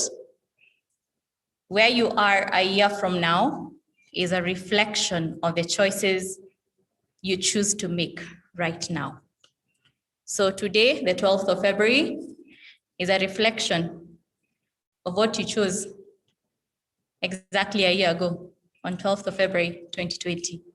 So keep thinking about that what you're doing right now, you're trying to create your future and what you'll be or where you'll be at next year. So keep making the right choices and do what you need to do so that you can be where you want to be next year. Thank you. Can we give Grace the 11 years of experience working since 2020, since she was 21 years old? Abacha, Abacha, Abacha. Thank you so much. I think there is one lady before Modi comes who was really told me, please give me a chance. Please just come. It's God who gives you the chance, because if you can't speak, please come and speak. Come and speak as Edna prepares for the vote of thanks before we go to the closing. Yeah. Just say your name and organization. My name is Eda Chebet. I'm from Mount Kenya University, an ambassador of SAIF. And as Madam Susan said, once you get the space, don't be the meal. So I don't want to be the meal. I want to take my chance.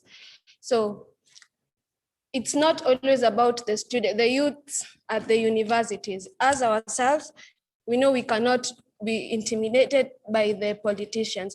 Now, what about those youths at the streets? Those who sit around the streets at home? What do we do to encourage them? I'll really love it. I'll really like if these organizations take the chances to talk to them.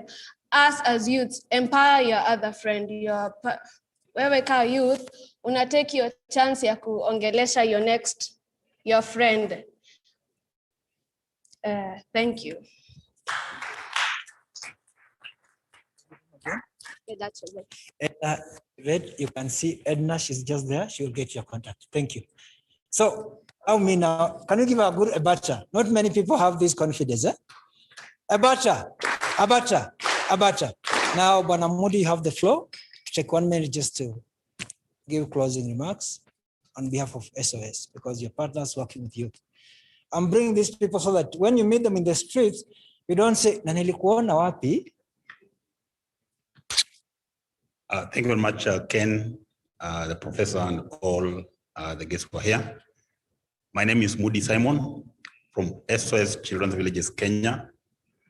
I just want to appreciate and share with you my take home.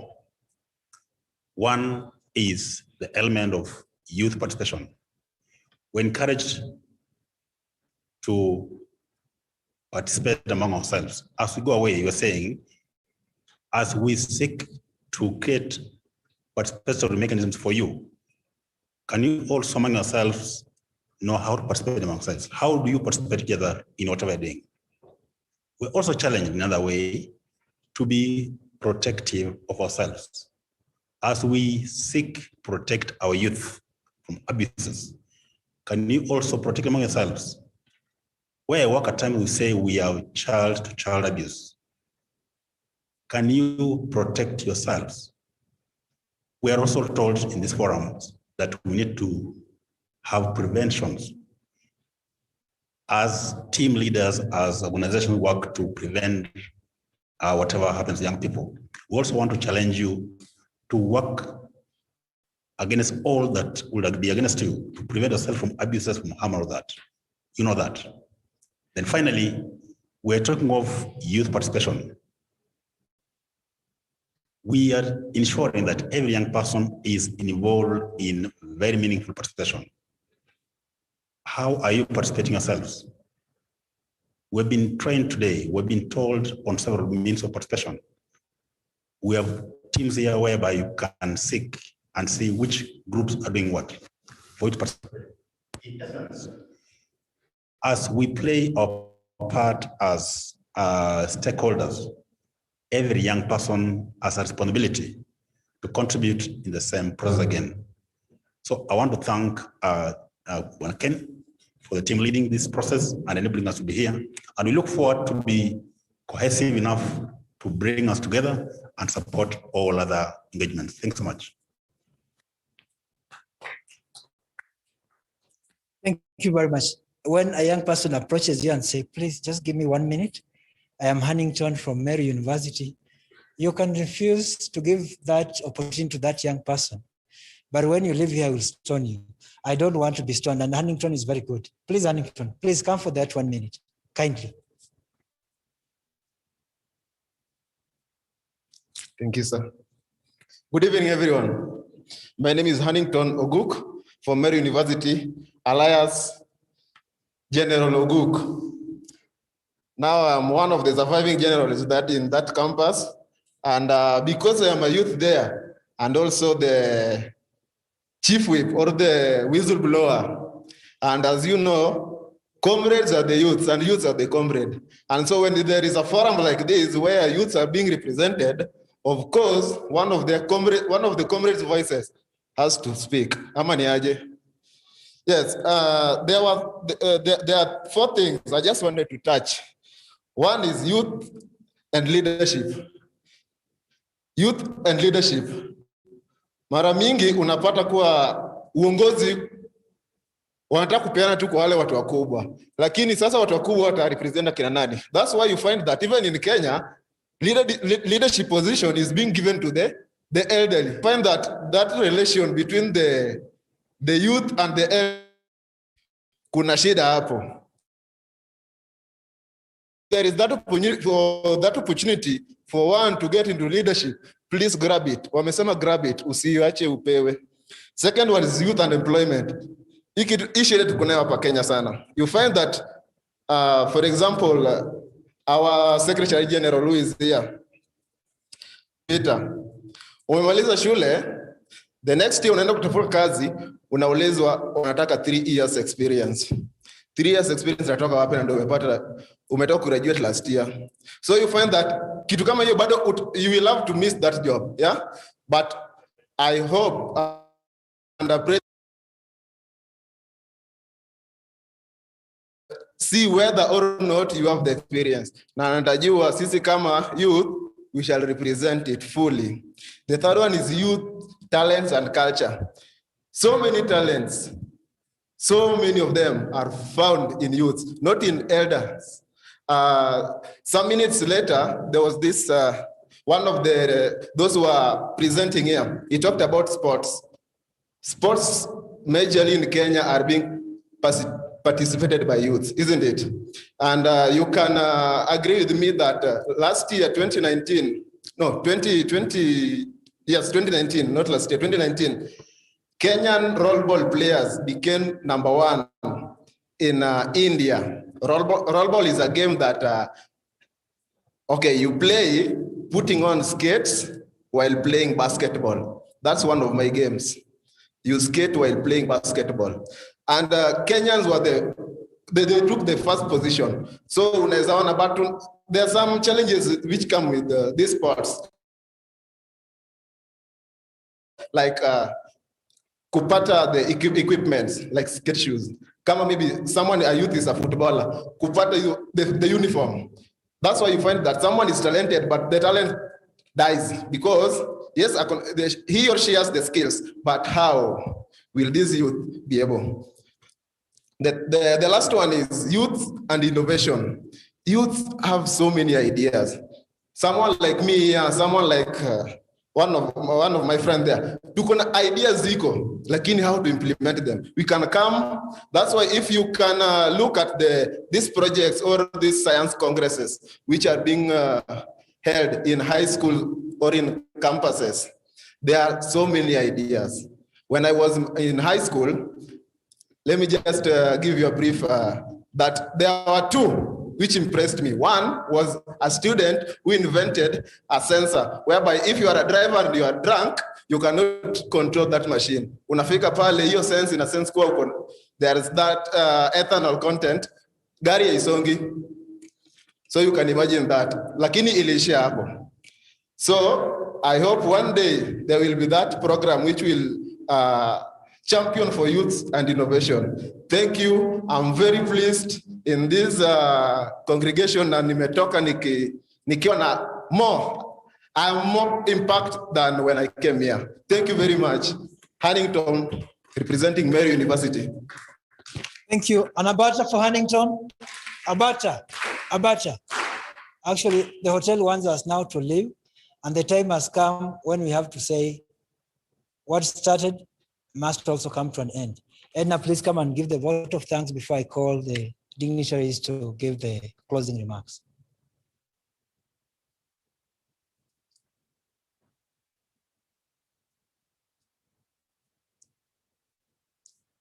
And Philip, I will direct you that you will meet Edna after she has spoken when she sits. Thank you. Yes. Thank you. Good evening, ladies and gentlemen. I want to take this opportunity to thank each and every one of you present here.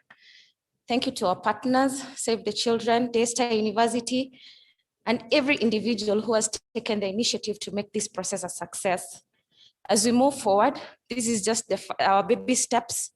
And as ICGLR, we have been here for so long, many years. This was passed in 2014. It doesn't matter if it's 2021. What we are up to is to make the impact that has not been made in Kenya and in the Great Lakes region. So pick it up as an individual, pick it up as an organization, and let's make the impact that the youth of this nation, the youth of Africa, can always remember that these are the people who sat down and made the difference in these nations. Above all, Mungu awabariki, and let's meet next time. And thank you very much. Now, after Edna speaks, it's always like last. Abata to Edna, Abata. At this juncture, allow me to call upon Madam Fatima from LPI to make her closing remarks. Madam Fatima, please. Thank you, Ken. Good evening. It has been a great opportunity to be part of the process. As LPI, the day Ken came to us and he asked for support, we really didn't know where to start because we have not engaged much with the ICGLR. So in LPI, we believe in youth empowerment and youth as piece of change. And at this juncture, I can say a lot has been achieved. Youth have gone through processes and they have really conquered a lot of spaces, but it's very critical for youth to again be in the policy table. Get that seat and get your space there. That is the most critical point that we are in today, and how youth can achieve that space is through the development partners that are doing a lot of work in the ground, and through ICGLC that is doing a lot of work with the youth, that is also saying to the government, now that Kenya has sat in the space of the UN Security Council as non-member state, what is the space that the Kenya government can provide for the youth? Having said that, I can say thank you so much for the opportunity, Ken. It has been great working with you and hope to continue working with you in the near future.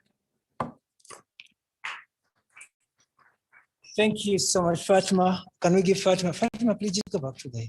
You don't give people. Please just go back. Yeah.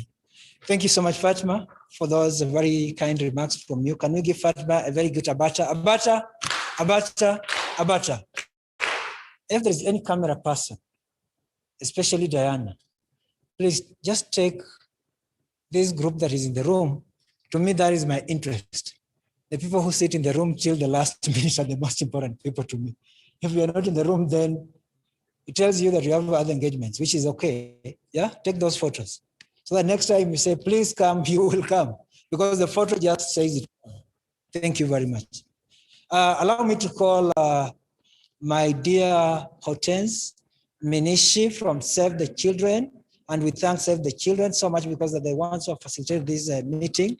They have provided the food, paid for the hall and everything. And I told them, even if you don't have DSA, people have to discuss. Please, thank you. Thank you. Good evening. I'll start by saying and appreciating everyone in the room for taking their time and just being able to come and not just only show up, but also actively participate. I'm honored and humbled to be in a room so full of young leaders of today and future leaders of tomorrow. I can't wait to see what the great things you all are going to do and all are doing. I make these remarks as a representative of Save the Children and also as a fellow youth. So I would just start by saying that this has been a unique journey. And with journeys, we all have paths to choose.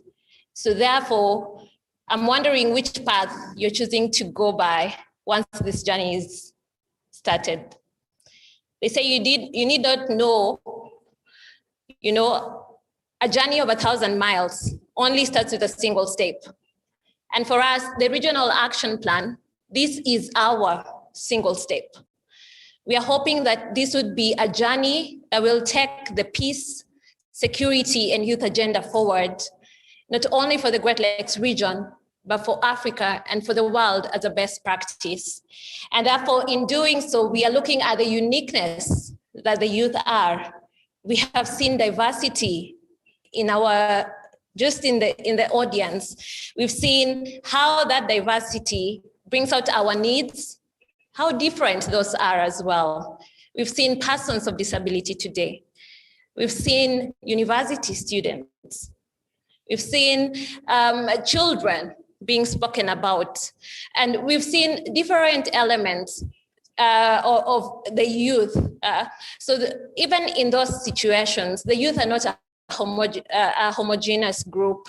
We need not to box them in one box that we keep on doing.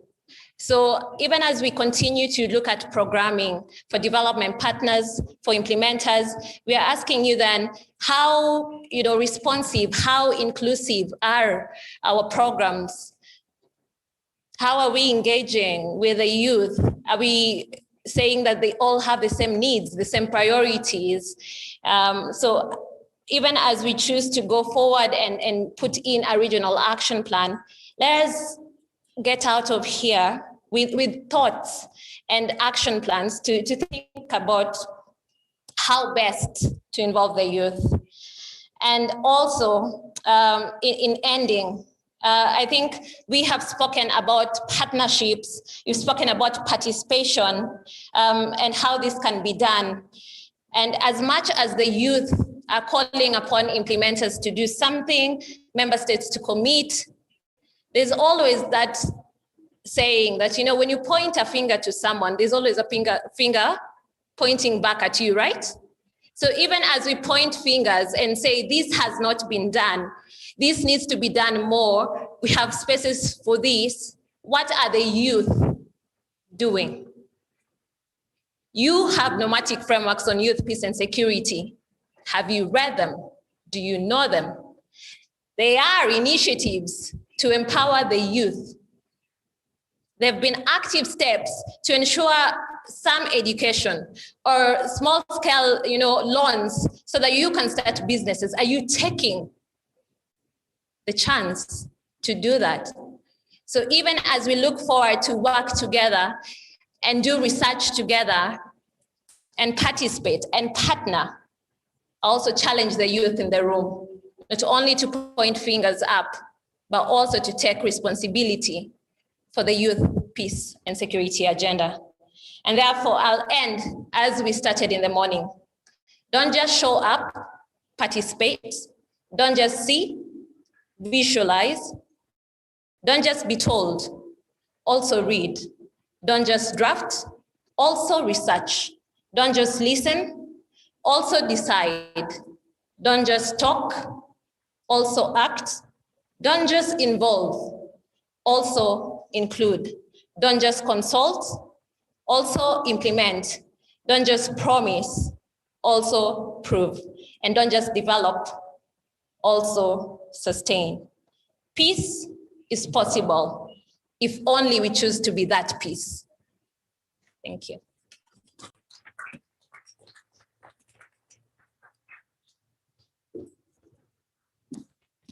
Can we give Madam Hortense a better clap? Abata, abata, abata, abata. Thank you so much. At this point, allow me to call Madam Gillian Kerubo from the Ministry of Foreign Affairs, Multilateral Directorate that is handling the UN Security Council. Madam Gillian, please, you have the floor to make your remarks. Thank you.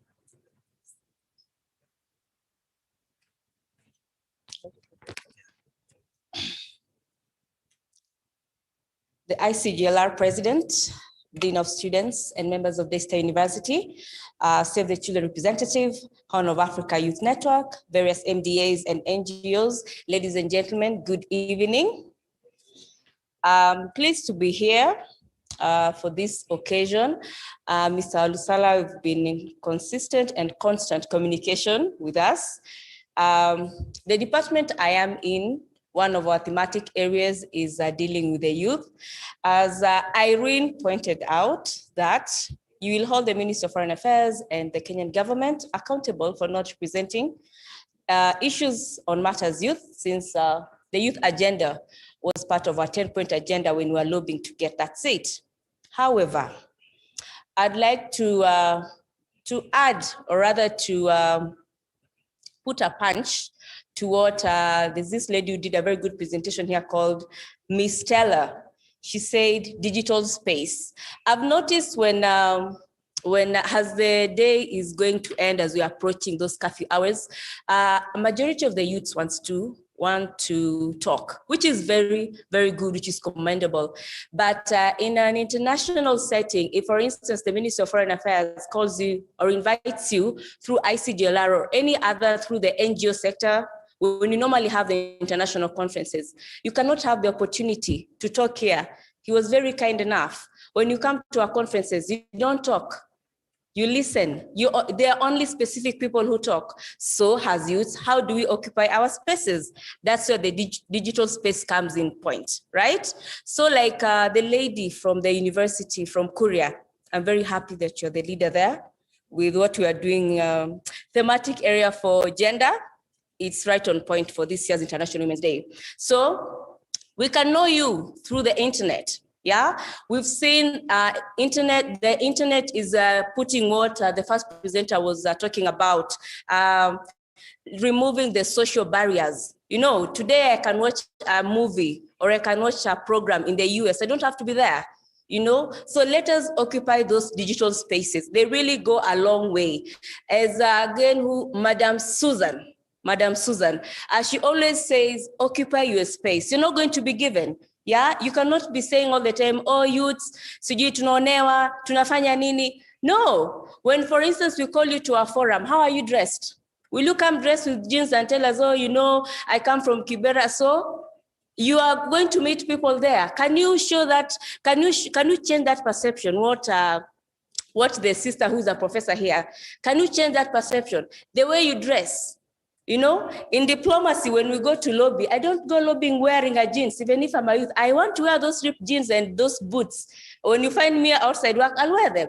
But even on a Sunday, when you're told by the PS, you know what, there's this thing, there'll be, Mr. Ken has come to most of our meetings. If we could come here with our gentlemen, they're always in suits. If you don't have a tie, even if you're an intern, you're told, are you the Minister of Foreign Affairs or where are you? So let us change the perception. It starts by the way you dress. You know, so that when you're told, I want to speak, people are like, please, you can speak. I'm a youth from Kenya. You know, occupy those spaces. Digital space. In Africa, Kenya, we are leading. You know, people have copied M-Pesa. You get M-Pesa even in New York. Occupy the digital space. For me, that one really has sunk a lot. Because you should ask yourself, how was the Ministry of Foreign Affairs able to get that seat without us traveling? We were doing it on social media. All of us, it was about on our status, everyone was knowing we want to get this seat. So can you imagine if you yourself, you decide, me as a youth, how will I occupy that space? He said again about moving to the villages. You don't have to be here. There are a lot of things happening in the county. Do our grandmothers in the county know that if you cut the trees, it's going to have a direct impact on the rent they're getting? You know, so occupy these spaces, understand, look at right now, President Biden is the president. What are his focus areas? It is climate change. As a youth, what does it mean? More funds, because the US has been climate change. Go back to your village, educate people, do it for 1 year, put it on social media, put it on YouTube. You'll see those donors looking for you. So let us not get to understand this, what is it called?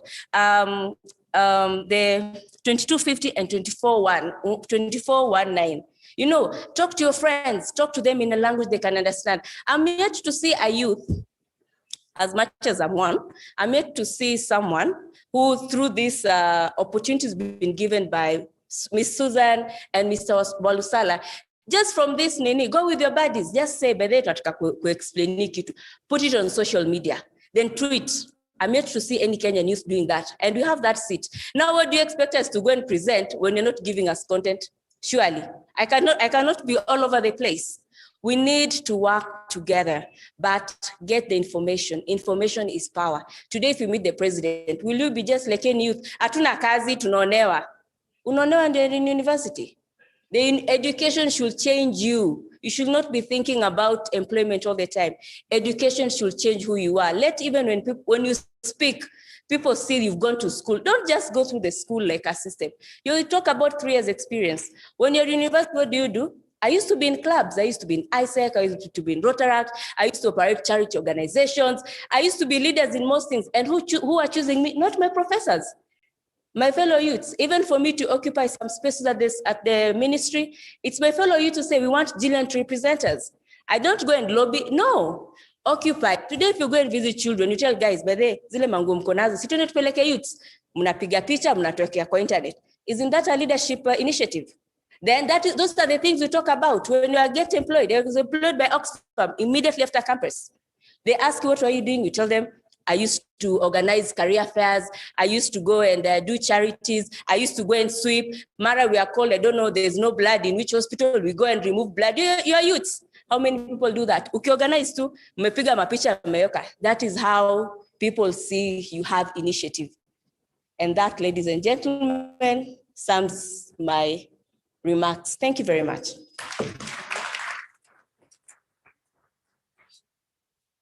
Thank you, Gillian. You know, at times when Gillian speaks, I always say, and she came in the afternoon, she said, no, Ken, I can't miss this thing. I have to come whether it's afternoon. Thank you so much for coming for this afternoon session. She was busy at the office, but she managed to join us. We really appreciate it. So at this point, allow me to call on the VC of Daystar University, that is Professor Laban Airo. And as he comes, let's all be upstanding as we clap till when he gets here, because this is what you call dynamite for the region now. Please, thank you, thank you. May you take your seats. Thank you so much. Prof, you have the floor.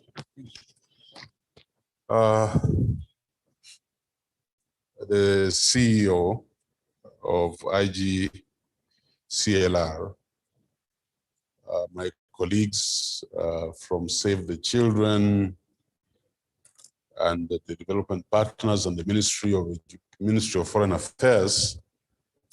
And thank you very much for, that's what she engaged in, the last speaker, is what is called grounding people.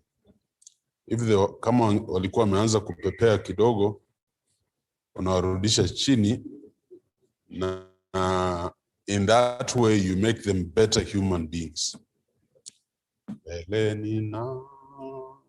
Endelea, ninazidi kutembea, mavumbi uyasikie, ewe Bwana unipande, ewe Bwana uninue, kwa imani nisimame, nipande milima yote, ewe Bwana nipande. I want to appreciate this opportunity to very briefly wrap up this conversation. I don't know whether to really have a different perspective from what she had. But it's so important as you groom yourself to know your space, to know your limits. It helps a lot in life. You know, our CEO here was the host. So when he's requested, he really can't say no, but it is us to know our limit and our space, because this is a journey we are starting on to empower the youth in the Great Lakes region. I liked what you have said. I would have said it this way, that if there are any of you who wake up in the morning and you don't spread your bed, then you will never become anything or anyone in life. Yeah, just remember that whenever you wake up, whether you are a lady or a man, always spread your bed, because that is the point of effort, the first point of effort for the day. I'm also going to advise all of you that please put God first. I know the energy of youth sometimes can give us wrong impressions, but you know that God is sovereign. Nothing happens without God.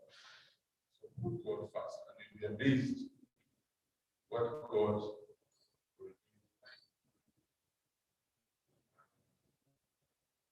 And you and I don't live by chance, but as children of the sovereign God, we live secure and under His control. So trust Him to carry you through whatever you're going through in life. So put God first. When Islam, when Christo, when we, there is God. Just put God first and leave the rest to Him. I'm hoping that Kennedy, out of this team, we shall be sampling many of these young people to get into the research process. And that's why discipline is very important. Discipline is very, very important. And when I say put God first, I literally mean that, because I know that God resists the proud, but gives grace to the humble. So put on the apron of humility, so that God will exalt you himself. That's how we will be exalted. There is to, I was away from this room for some time. I was in another engagement, and they're asking me to start another process which requires young people. And I don't want anybody to come from this, like somebody come from Peru, university, where I came from, university, based where I am, so that we have a true national assembly of young people. But in that assembly, we are looking for humility.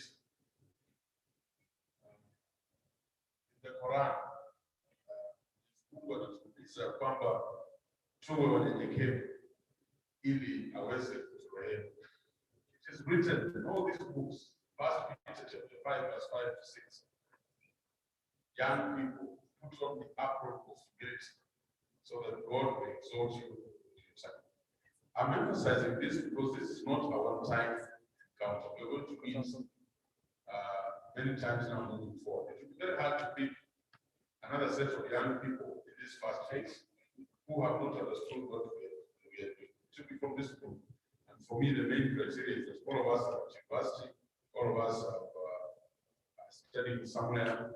So what is the next criteria? It is the soft skills. It is your spirituality. It is your value system that will make us big. So I plead with you to humble yourself so that God is in control. I don't know how many of you think, I met some of you, Churchill and the others, telling me, somebody just told me there's a meeting, there's what, I'm very excited. And but you know, it's not you or that person telling you, no, this is God's blueprint for you. Just think about, you didn't know about this thing a week ago, so why are you? So always remember there is a blueprint for you. I am excited to see many of you pick up the challenge. But you know, this journey has not worked for a long time, for years, for centuries. By the way, the young people of 1822 used to complain the way these ones are complaining. 1822, they were complaining about not being listened to, not being given chances. So the young people of the 21st century, we, as she has said, we have so much knowledge, so much technology. We want to make a difference. We want to exploit technology. We want to do coordination, participation, networking, engagement, so that we can change our livelihoods, we can change our situation. I hope to see many of you, and I promise, that's my promise, and that apart from doing research, I do mentoring, and for me, part of mentoring is character. Very critical. These are my faculty members here. You've seen them here. That's who we are.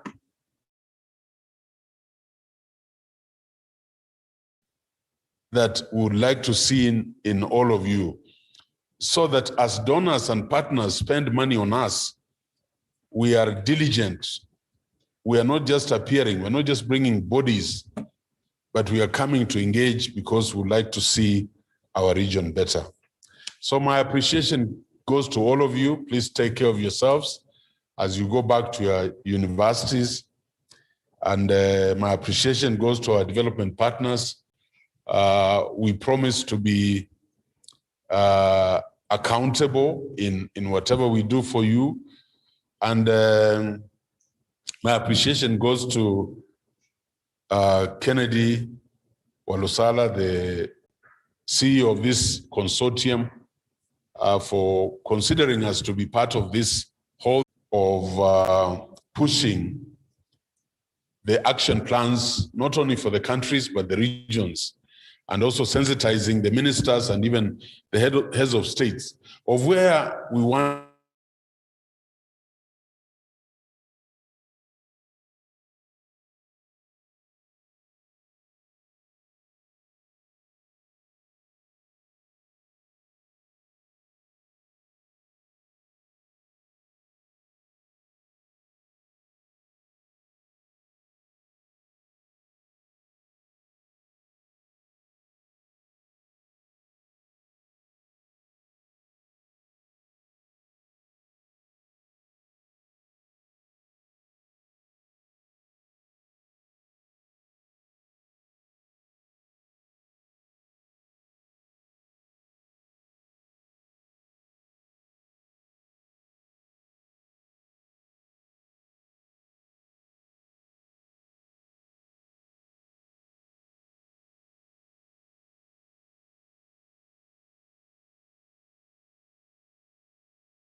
uende mbele yetu katika hii safari ya utafiti, katika hii safari ya kufanya mpango na kuona ya kwamba hawa vijana wawe na maisha bora zaidi kuliko yale sisi tulipitia.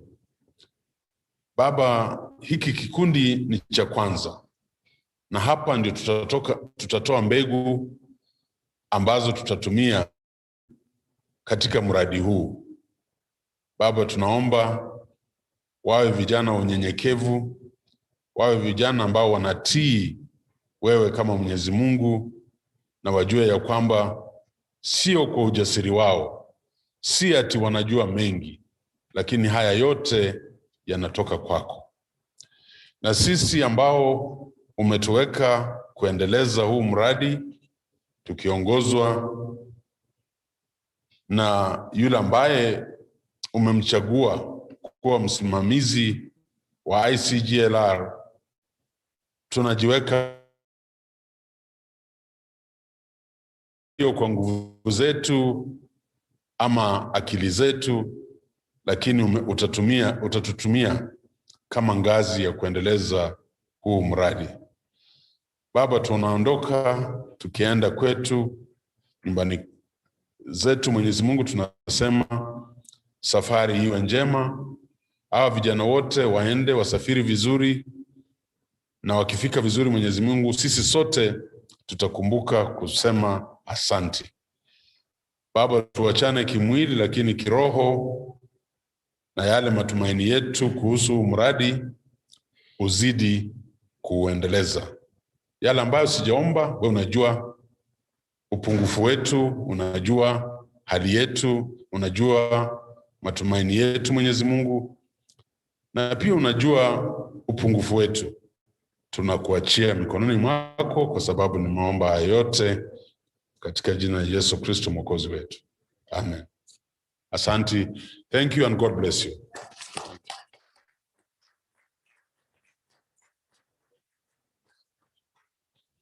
Thank you so much, Professor Laban Airo. Please, there is some coffee for you on the far left corner. Don't go without the coffee because it is for us. And then for Felix and Tim, you can meet outside because this room is going to be set up for something else. Diana has something to say.